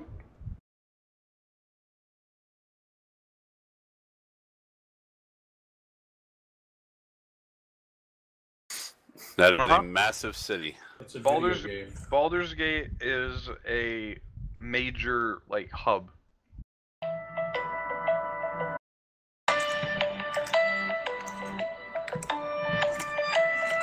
Holy cow. Sorry, I didn't hear it. Someone's got a phone call. Yeah, it does. Well, What's that really big town that I'm trying to think of right now that I can't think of, but you definitely know what it is? Neverwinter? Yep, that's it. Right. That's I like the home core. That's like the New York City or Los Angeles of Forgotten Realms. Yeah. So Baldur's Gate is like Chicago. You know what I mean? Yeah, it's a big city, but it's not like a big city. It depends on if Baldur's Gate's been fixed or not, because it's a couple of times. If what? Baldur's Gate? Of Yeah. course, Neverwinter was magically destroyed. Mm-hmm. Earth was separated. Well, we actually metagaming. We're learning about Baldur's Gate right now in our other campaign. Larold and I are. I can't remember the name of the mercenaries, but we're playing through whatever the fuck that campaign is. God damn it, my fucking brain right now. Tomb of Annihilation. Tomb of Annihilation. Yeah. So in Tomb of Annihilation, there is a group of mercenaries who basically work for Baldur's Gate, the people that own Baldur's Gate, and they own like the land rights to this island where the campaign takes place in the middle of the ocean. So anytime you go out into the jungle and you recover any treasure, you have to. Well, first of all, you have to have a contract from these people to actually, legally be out there looting stuff, and they take 50% of all profits. So Baldur's Gate is making some bank because there's a lot of fucking crazy shit going on in Tomb of Annihilation. Right. But it's interesting. It's kind of interesting. For at least like for somebody like me who doesn't really get into the lore of a lot of things, but like you're playing two different campaigns, and you kind of see like the stuff's kind of linking up. I don't know, just cool. All right. Well, let's so you guys are taking. You guys are taking 3 day days, go right? Yep, 3 days. All right, so you guys are here right now on the map. Your tokens are in the right spot. So you guys are at Eltriel. As you can see, the Chianthar River is right here. At the end of the river, right before you hit the Sea of Swords, is Baldur's Gate. So you guys will take your 3-day journey. Nothing very eventful happens. Maybe you guys see some interesting wildlife. I don't know. Maybe somebody thinks there was a mermaid in the river at some point. Ooh, look, a minotaur. Herpes. Herpes. No, crabs. Everybody give me a Constitution saving throw. Oh Lord. Oh. Oh. Alright. I'm impervious. Okay. Oh. Damn. If only Larold had inspiration. Damn. Wait, I'm not lucky. That's the other game. What? Damn it. Looks like Rote, Taven have So Rote and Taven on the 3-day journey down the river found the prostitute that lives on the boat. I am not using my ointment on you. And that is not what it's for. Larold and Rote have contracted crabs.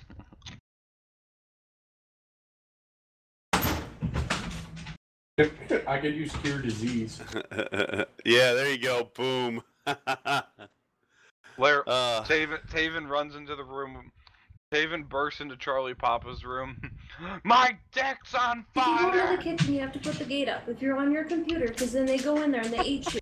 They've been out here this whole time. I don't know what's going on. No. I don't know, but that was awesome. Good, Larold, let's hear your best. My dick is on fire as you burst into Charlie Papa's room. My dick! My dick is burning! I need help! So as the cleric, are you going to save poor Taven? I would like to use Sacred Flame to aim at the. Sacred Flame? Aim at the infection. No. Yeah, I'll help him. Okay. Charlie Papa says, "Show me where she touched you." Taven responds, "Everywhere." Yo, Doc. Where the Yo, bad Doc. person touched you. Is this rash bad? Yeah. All right, cool. Okay. No other than the potential STD breakout of the century. Nice. The 3-day trip down the river is pretty uneventful, other than Taven's penis being on fire. I rolled a 22 in medicine. Is he healed? Oh yeah. Oh dude, he's so healed that he says it's never been as hard as it is right now. Okay, and then has ice armor on so it. sexy. Next time you're gonna have sex with a prostitute, cast ice armor. Oh my god. Alright, cool. That finishes that. Now we go to Baldur's Gate. Baldur's Gate. Baldur's Gate. Here Alright. we are in Baldur's Gate. So 3 days go by. You guys arrive in Baldur's Gate. By the way, you missed a couple on the west side of the map there. Huh? You missed a couple on the west side of the map there. Where? Lizard people. Crab people. That's because the Somebody turn's called with- Zoidberg. Well, crab people. Okay. Anyway, maybe that's what happened. Maybe Larold met some crab people. Alright, so Baldur's Gate is a bustling center of trade, with goods coming from the north and south by wagon along the tradeway, and by ship on the Sea of Swords, and from the east along the river Chyanthar, and from Coromir and Sembia. Baldur's Gate is situated on a prominent bluff next to the river, overlooking an excellent natural harbor. It is divided into 3 segments. The upper city, where the richest and most influenced citizens live, and where the city's marketplace, also known as the Wide, is located. The lower city, which surrounds the harbor and where most of the city's merchants live and conduct their business, and the outer city, which lies outside the walls where most of the city's laborers reside. Does this place have a Shrine of Morden? This place probably does not. Let's see. Moradin's pretty popular. If there's dwarves, there's a shrine to Moradin. Right. Let's see. Baldur's Gate. Religion. Gond, Hiram, Tamora, Gond, Helm, Lathander, and Umberly. Morden old in any of Umberly. these cities? Huh?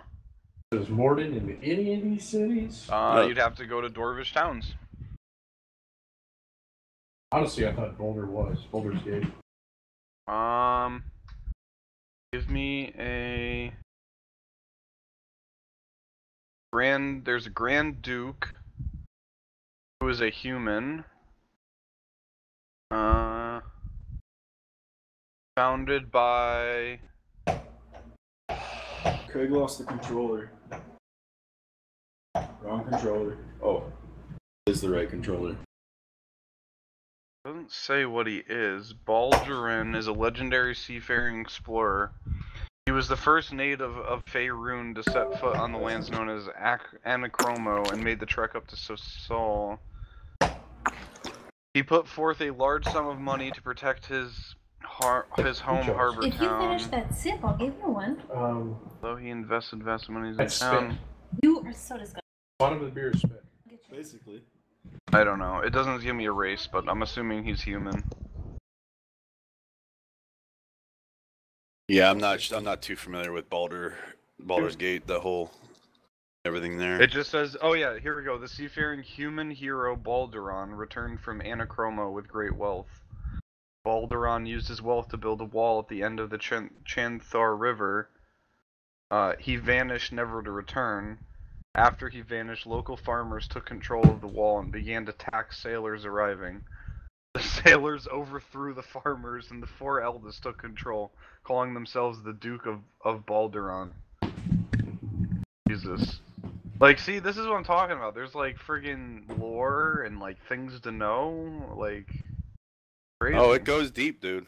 I'm sure it does. It's but... very well developed. This has been around for a yeah, long time. They've had 5 editions to refine it, so. Oh, yeah. Okay. You see all the books for it on 3.5, man. It's crazy. Right. I only have half of them right now. Alright, where did I leave off? So you know about the 3 sections. Depending on timing, you might have just a few days to wait in Baldur's Gate, or up to 10 days. Most of that time should be spent contacting a merchant recommended by Mr. Cheese and arranging affairs so they can spot the cult wagons when they arrive. Mr. Cheese's contact in Baldur's Gate is a human trader named Akin Celebon.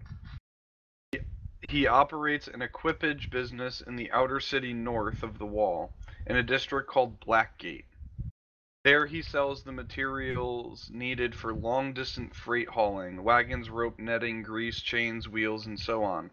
His shop also repairs wagons. He is not directly involved in the hiring of guards for caravans, but he knows people who are. With him to vouch for the characters, you should have no trouble getting hired on as guards for a northbound caravan, but he can't give them work with a specific merchant. Okay. So, Baldur's Gate doesn't allow wagons, pack animals, horses, or even dogs into the city limits. The streets are very narrow, steep, and slick from frequent rain that heavy wagons would be a menace to. This is actually one of the reasons why Baldur's Gate is such a bristling commercial hub.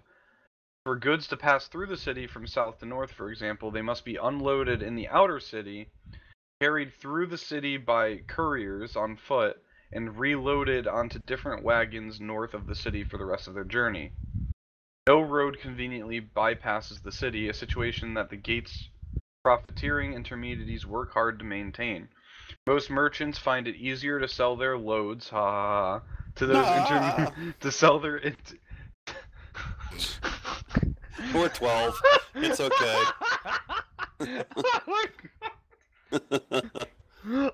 I'm sorry, I broke the immersion, but like, I'm sorry, I'm 12, You're 12 years old. That's it. I'm not a mature adult. I tried to get through it, but the more I just kept like reading it over and over in my head, and I'm like, wow. Dude, I am a fucking truck driver. That's all I ever say. I drop loads everywhere, you know? It's fucking ridiculous. Okay, alright. Okay. We're dropping a load. Oh god. Alright.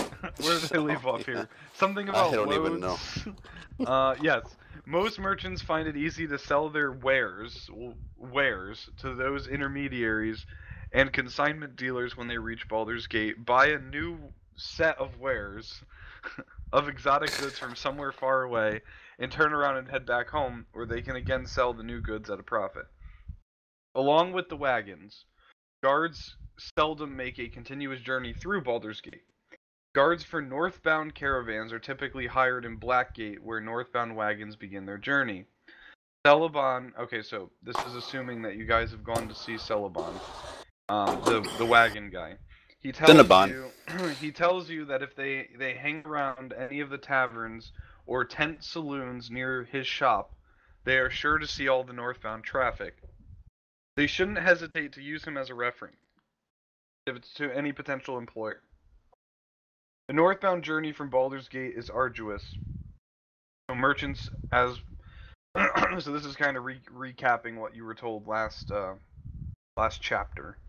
The northbound journey from Baldur's Gate is arduous, so merchants travel together for safety. Each merchant hires guards independently, but the common belief is that everyone hires 2 or 3, and enough wagons travel together, then the caravan will remain well protected. Within a few days.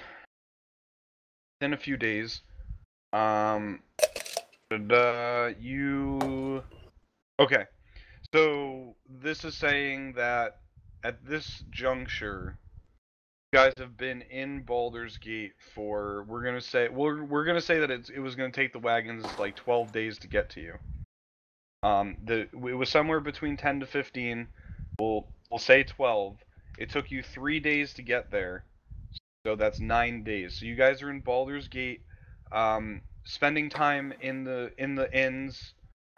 Getting to know a lot of the merchants in the town. Getting to know just hanging out, meeting people, having a good time.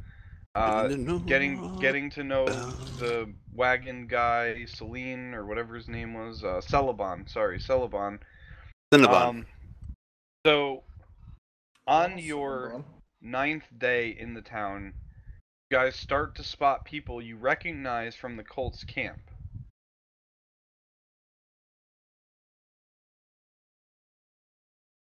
What?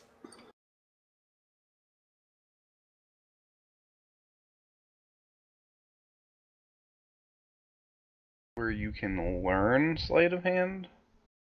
What does that mean?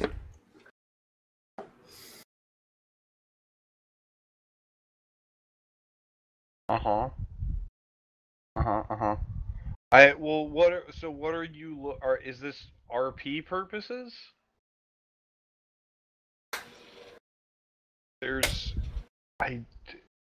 Help me out here, Buddha. That would actually take a little more time. You would have to take a couple of weeks at least at minimum for that. That kind of thing it's not like an overnight thing, you know.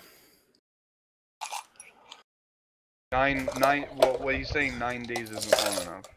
Yeah, that's weeks or even months for that kind of thing. You know, yeah, that's a downtime skill that you pick up when you're in downtime. If you're looking for like a stat increase, it's gonna be pretty difficult. No, this would be like a proficiency in a skill type of a thing. Oh, proficiency. Yeah, you know, just to gain that's gonna take you like proficiency bonus. I would probably say a month or two of training. Yeah. You will start it. Okay. We'll say that so we'll say you get a week. You'll get a week's worth of training.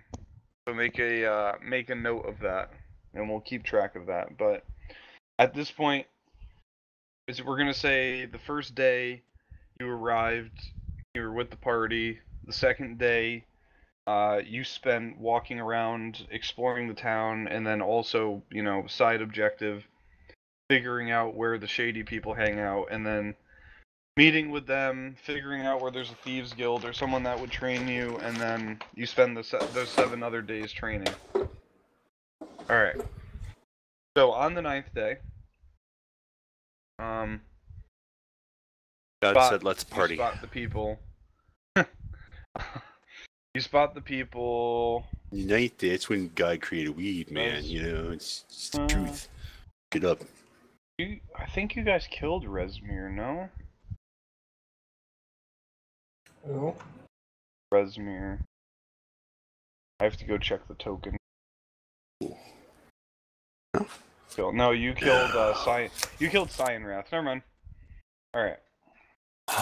Cool. It does right now. Cyanrath was a pussy. Right? He was actually. In the way you guys rolled it, he was in fact a pussy. He was, however, not a toothy vagina monster. So keep that in mind. Okay, so like I said, you guys start to notice people from the cult's camp. Resmir, being a half dragon, can't openly travel in Baldur's Gate. She'd be attacked by a mob. Ooh, am I gonna run into trouble? No, she's a half dragon. I know, but I'm a dragonborn. You're a dragonborn. That's completely different. Okay. You look more like I'm humanoid in shape. You are a half dragon. Is somebody that's on four paws or claws. You are on 2 feet. So I think you'd be okay. City's wealthy elite, however, often travel the streets in screened or curtained palanquins for both comfort and privacy. Yeah, you know what that is. Yeah, right? the things the that the the people hold. four-armed people, Yeah. on their shoulders and shit. Yep. Yeah, like Cleopatra. Yeah, so Rezmir does the same. When characters spot familiar faces from the cult's camp, the cultists are carrying or accompanying a palanquin where Rezmir rides. So you guys are gonna see this palanquin traveling around. You don't know Rezmir is inside, but you do metagaming. You do because I'm reading it to you, but you don't know.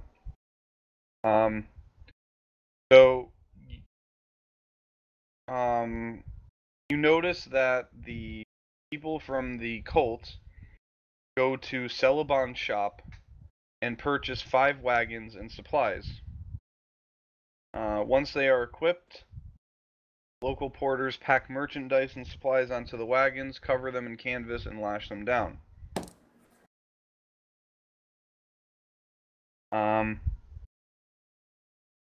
So let's see. After the characters have identified the cultist wagons, they should have an easy time getting hired as guards. They can apply to the cultists if they like being reckless. Other merchants are making the same preparations to leave on the morrow.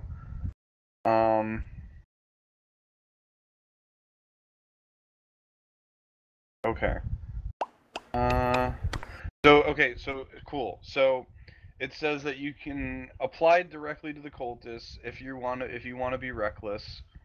That's going to involve a lot of rolls and a lot of fucking crap and probably not a good idea, but if you want to make my life a living hell, then I guess you can do that. However, if you'd rather be nice to me, you can instead try to apply to the other merchants that are trying to make this journey, I should say. Says okay.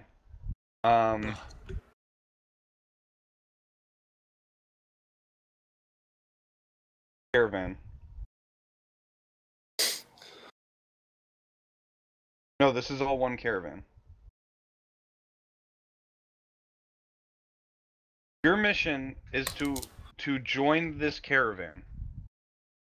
The cult. Okay, so nobody in Baldur's. Yeah. Baldur's. So as has been previously stated, merchants travel in packs. You know, similar to how like 18-wheelers travel in packs called convoys. Convoy. Yes, great song by what, C.W. Marshall, I believe. C.W. McCall, and that's not actually his name. That's not an actual person, you know. It's just a made-up thing. But I don't know. I could give you a history, but not now. The song is great. The movie is great. The movie is classic. The movie is the poor man Smokey and the Bandit. It's but the still. worst. It's the worst choreographed fight scene in the history of cinema. Anyway. Yes. Back to this convoy. Yeah, back to this convoy. So your objective is to be a part of this convoy in any way, shape, or form. And once you have completed the journey as of the prisoners, convoy, after completing this journey, you will keep tabs on the cult and figure out what they're doing. So yes, you're joining this convoy. That is your mission from the Harpers. Now, everybody in the party can make a persuasion or athletics check. Depending on what you roll, that's what happens at this juncture. So persuasion or athletics. Yeah. Huh? So RP wise, okay. So here's what we'll do. We'll flesh this out a little bit. So it's more. How's that? Better. So yes. So you walk up to one of the merchants and you say, I think I would make a good guard. And you would roll your need persuasion me on your journey. And the merchant kind of looks at you and goes, yeah, you seem like a skilled magic user. You would be a great guard. And he hires you along. But of course. Alright, Taven. I just rolled double sevens on athletics. Alright. Nice. Okay, so and I have a sorry. +5 to that. So here's what happens. So Jaka is hired as a personal bodyguard for the merchant she applied to. She, whatever you are. You are I'm a being. he. Come on now. You were. Well, you said your gender was fluid, I so am I'm not. going to leave that up to. Okay. So you have been hired at 10 gold pieces per day, or sorry, per 10 days. So A gold piece a day. So a gold piece a day. You also find that food satisfactory. and living expenses are also provided for you Ooh. because you are a personal bodyguard. Haven, Yeah. you go over to a different merchant and you say, "Yeah, you should hire me as a guard. I'm really strong. I can do things." And then you roll athletics, and you are the merchant kind of looks at you and goes, he's kind of not impressed. He goes, all right, seems like you might be useful. So you have been hired as a basic guard. You'll be paid 5 gold pieces every 10 days, and food and living expenses will also be provided for you. What a fucking ripoff. All right. Can I try to talk him into better? Absolutely not. Bro, you're up. Decision has been made.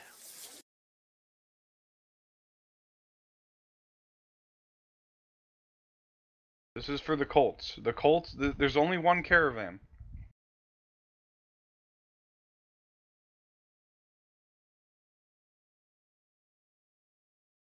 Persuasion or athletics? You got to prove to this.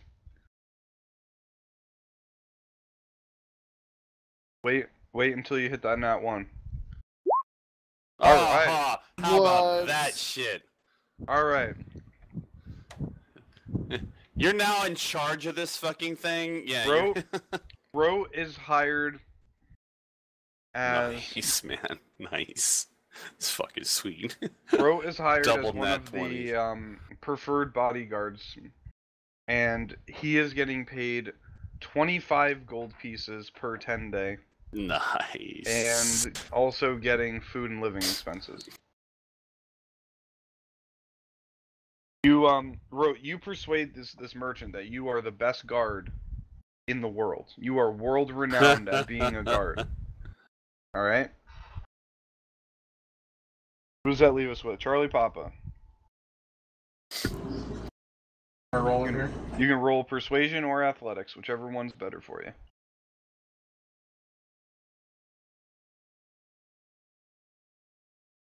Yeah, athletics.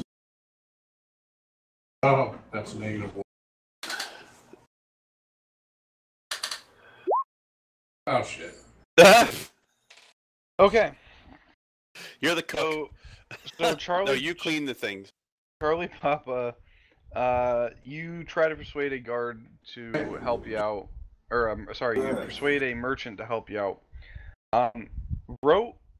Hang on a minute here. Hold on. Rote sees this happening.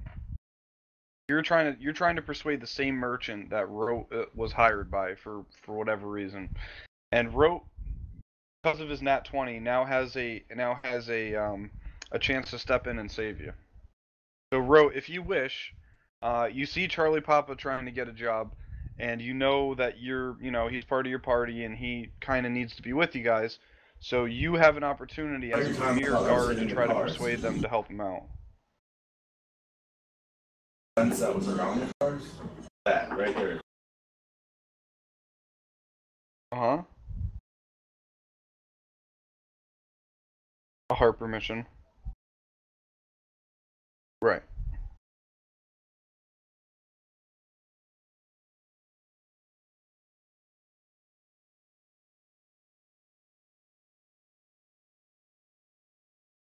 That one, wasn't it?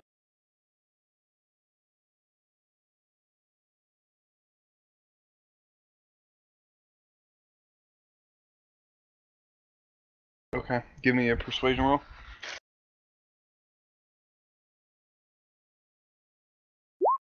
Nice. Nice. Alright. So you convince the guy to hire him. Charlie, you'll be hired on as a basic guard. So you'll get the same as Larold. 5 gold pieces every 10 days, and your food and living expenses will be covered. Seeing how it's really not that much gold. I would like to try and convince the merchant to donate. To what? To my. You're cutting in and out. I can't hear you. I want to. Can you hear me now? Yeah. I want to try and convince the merchant to donate my pay to my church. Donate your pay to the church. Goes. I could try. What is your church? That would be the Morden. Quit. Any Morden shrine. Okay. To donate whatever earnings I've made up to that. Okay. Sure. The merchant agrees. Merchant says absolutely. The next time I run into a disciple of Morden, I will give them your pay. And you, sir, can have an inspiration point for that. Nice. For being a cleric. Oh, it's done, boys. See, Charlie Papa gets how to roleplay his character, guys. Start taking notes. No, you literally just sit there and think about, well, how can I manipulate the situation and exploit the situation to the extreme? All right. So,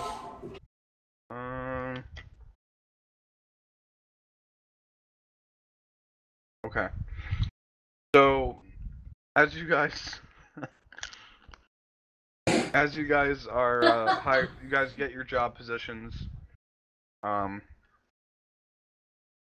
Basic guards are, they're doing basic guard duty, keeping lookout for potential hazards to the journey. Bodyguards are with their hirees, their clients, I guess. And basically, you get to do whatever the fuck you want because you're the premier guard of the century. So you're busy shouting out orders to all the other guards like Larold. You know what? Even better. We'll give you a fucking bullwhip and we'll say that you whip Larold He's like, around. more? Oh goodness. You'll keep Taven in line if he gets out of line. You've been doing this shit for so long, and So all right. So like, is time passing right now for us? I am going to figure that out right now because you're moving on to another page.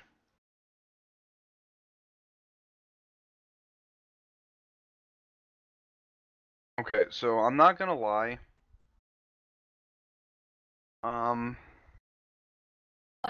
There's like. Okay, yeah. So here's what's gonna happen. I'm gonna end the session because I now have to read through about 4 pages of text. For this journey, and I'm not in the mental capacity right now to be able to process all this information. Okay, so have we started off then, or are we like at the so how this is gonna work is you guys learn. Now this is important, so make sure you're still paying attention. You learn that as you're you're getting hired on, and they tell you to be there the next morning. You guys show up the next morning, and everyone is informed that they are marching from Baldur's Gate to Waterdeep. And that's important because, Waterdeep is actually, I believe it's the main hub of the Harpers. Look at me. But it's also part of your mission is to figure out where they're going. So. Okay, the reason I was asking if time has passed is because I was going to try and perform a religious ceremony and convert people to my faith. Where did you want to do this? Just anywhere along the path. It doesn't need to be at a shrine. Just okay. It could be before we even set off. And that would. So are you doing this? Who are you just looking like? Anybody, townspeople, merchants, whatever, or anybody that wants to. All right. Is there some sort of role associated with this, or is this more of just an RP thing? I Like- guess it's more of an RP thing. Okay. The reason I'm doing it is because people that I turn to my faith are more prone to follow me. Okay. You want followers, man. I love it. No, That's awesome. it just makes it so people are more willing to work with me. No, see, I love that because in my 3.5 game, I play a cleric and another guy plays a cleric in the same game, and he has like, dude, we own half a fucking Neverwinter right now, so he's got many followers, and that's awesome. I guess the only thing I can think of that would be a tide, it just says that I can do it. It doesn't say that there's a role associated with it, but I would say that my religion role would have to. That's accurate. That's so, fair. Yeah. Yeah. Fair. So we'll say that with a 21, you definitely put on a pretty good show. People aren't. I'll say, people aren't used to your faith specifically. Obviously they know of religion, but they're not very familiar with your specific Dorvish faith. So there's definitely, you've captured people's interest for sure. We'll say you've probably gained, I don't know, like 5 followers that would be potentially interested in learning more about your faith, if that's relevant. But they won't be accompanying you on the journey. They're not part of the Spread the wagon. word. That's all I that's ask. that's not it's not about getting But people to follow me. You definitely, as a cleric and as a person of faith, you have definitely touched the lives of a couple people, and you should feel very, very satisfied with that accomplishment, because you might have, who knows, you might have improved their life for the better. Go my sons. I am Listen, enjoying life. You're already getting inspiration points, so obviously that would be another inspiration point, but You can only have one at a time. you can only have one at a time, so That's per the rules. So yep. yeah. But that's fucking cool. I'm just having the time of my life because I'm a mercenary already, and this is just like another day at the office. Right. I'm making these other basic guards look like chumps. And I'm making everybody want to follow me. Nice. Yeah, I like that you're ending it too, because I gotta get up at 4:30 in the morning to go fishing. Yeah, you need to be awake for fishing. I'm just not looking forward to reading through 4 fucking pages of they're just there are literal walls of text. Yeah. The first line. Welcome to being a DM, man. The first line of the text is, the stretch of road from Baldur's Gate to Waterdeep is a journey of no less than 750 miles. See, now here's the thing. Buddy, You're facing 4 pages of text. Now think about this. In a homebrew, you gotta write those 4 pages of text. Yeah, but that's your choice. I didn't have a choice. No. I'm just saying. So let's see. So it says here that, depending on. Okay, I just want to do the math real quick. It's a 750-mile journey. You can move the caravan moves 15 miles per day. So that's 50 days of travel. Yep. I'm gonna have so many disciples. Right. Hold on. I'm gonna have so many disciples. The animals. Now here comes the motherfucking complex the new religion of rote. Here comes the secondary math. The animals need 1 day off after every 6 days of hauling. So it'll be about 3 months. So it says, all things considered, thank God they did the math because my brain was already shut off. This trip is expected to take between 2 to 2.5 months of travel. Yeah, that sounds about right. So let's see. So there's 30 days in a month. So let's say it takes 2 months. So that's 6 payments. So everybody will get paid 6 times over the course of the journey. Nice. That's 60 gold. Yeah, in my pocket. That's some easy gold. In my pocket. Except for Charlie Papa, because his is being donated to a good cause. He's such a nice guy. He is. As That 2 chests up there. What? 10 days. 25 gold per 10 days. So you'll get 150 gold for the entire journey. Nice. All right. Cool. Okay. All right. I'm I'm gonna done. slowly try to convince other I'm people getting to a donate fucking their money. migraine. I'm getting a migraine just looking at this shit. So I'm gonna give it a day. Okay. There you go. So next week I may or may not be. Oh Jesus. I'm taking my son to Omaha All right. Zoo. Well, how about this then? Larold's not gonna be able to make it next week. So if you're on the edge, we'll just cancel it. So everyone will be back for the grand journey. If that's reasonable with Buddha and Ro, Yeah, I don't know. that's fine. Because I'm pretty sure Mental's not going to be here either. So you're missing potentially 3 people. Yeah. So if we hold it for the week, that clears Larold, because he's going to a concert, I believe, right, Larold? Yes. Yeah. So that clears Larold, and then yeah. So yeah, man, Charlie, don't even worry about being here next week, man. Just enjoy the time with your kid. And we'll see you guys in 2 weeks then. So that would put us on the 28th. 28th. Be the next sweetness. session. No, actually, I wasn't even thinking about that till right now because my brain was still trying to wrap around how I have to go through 4 pages of fucking text.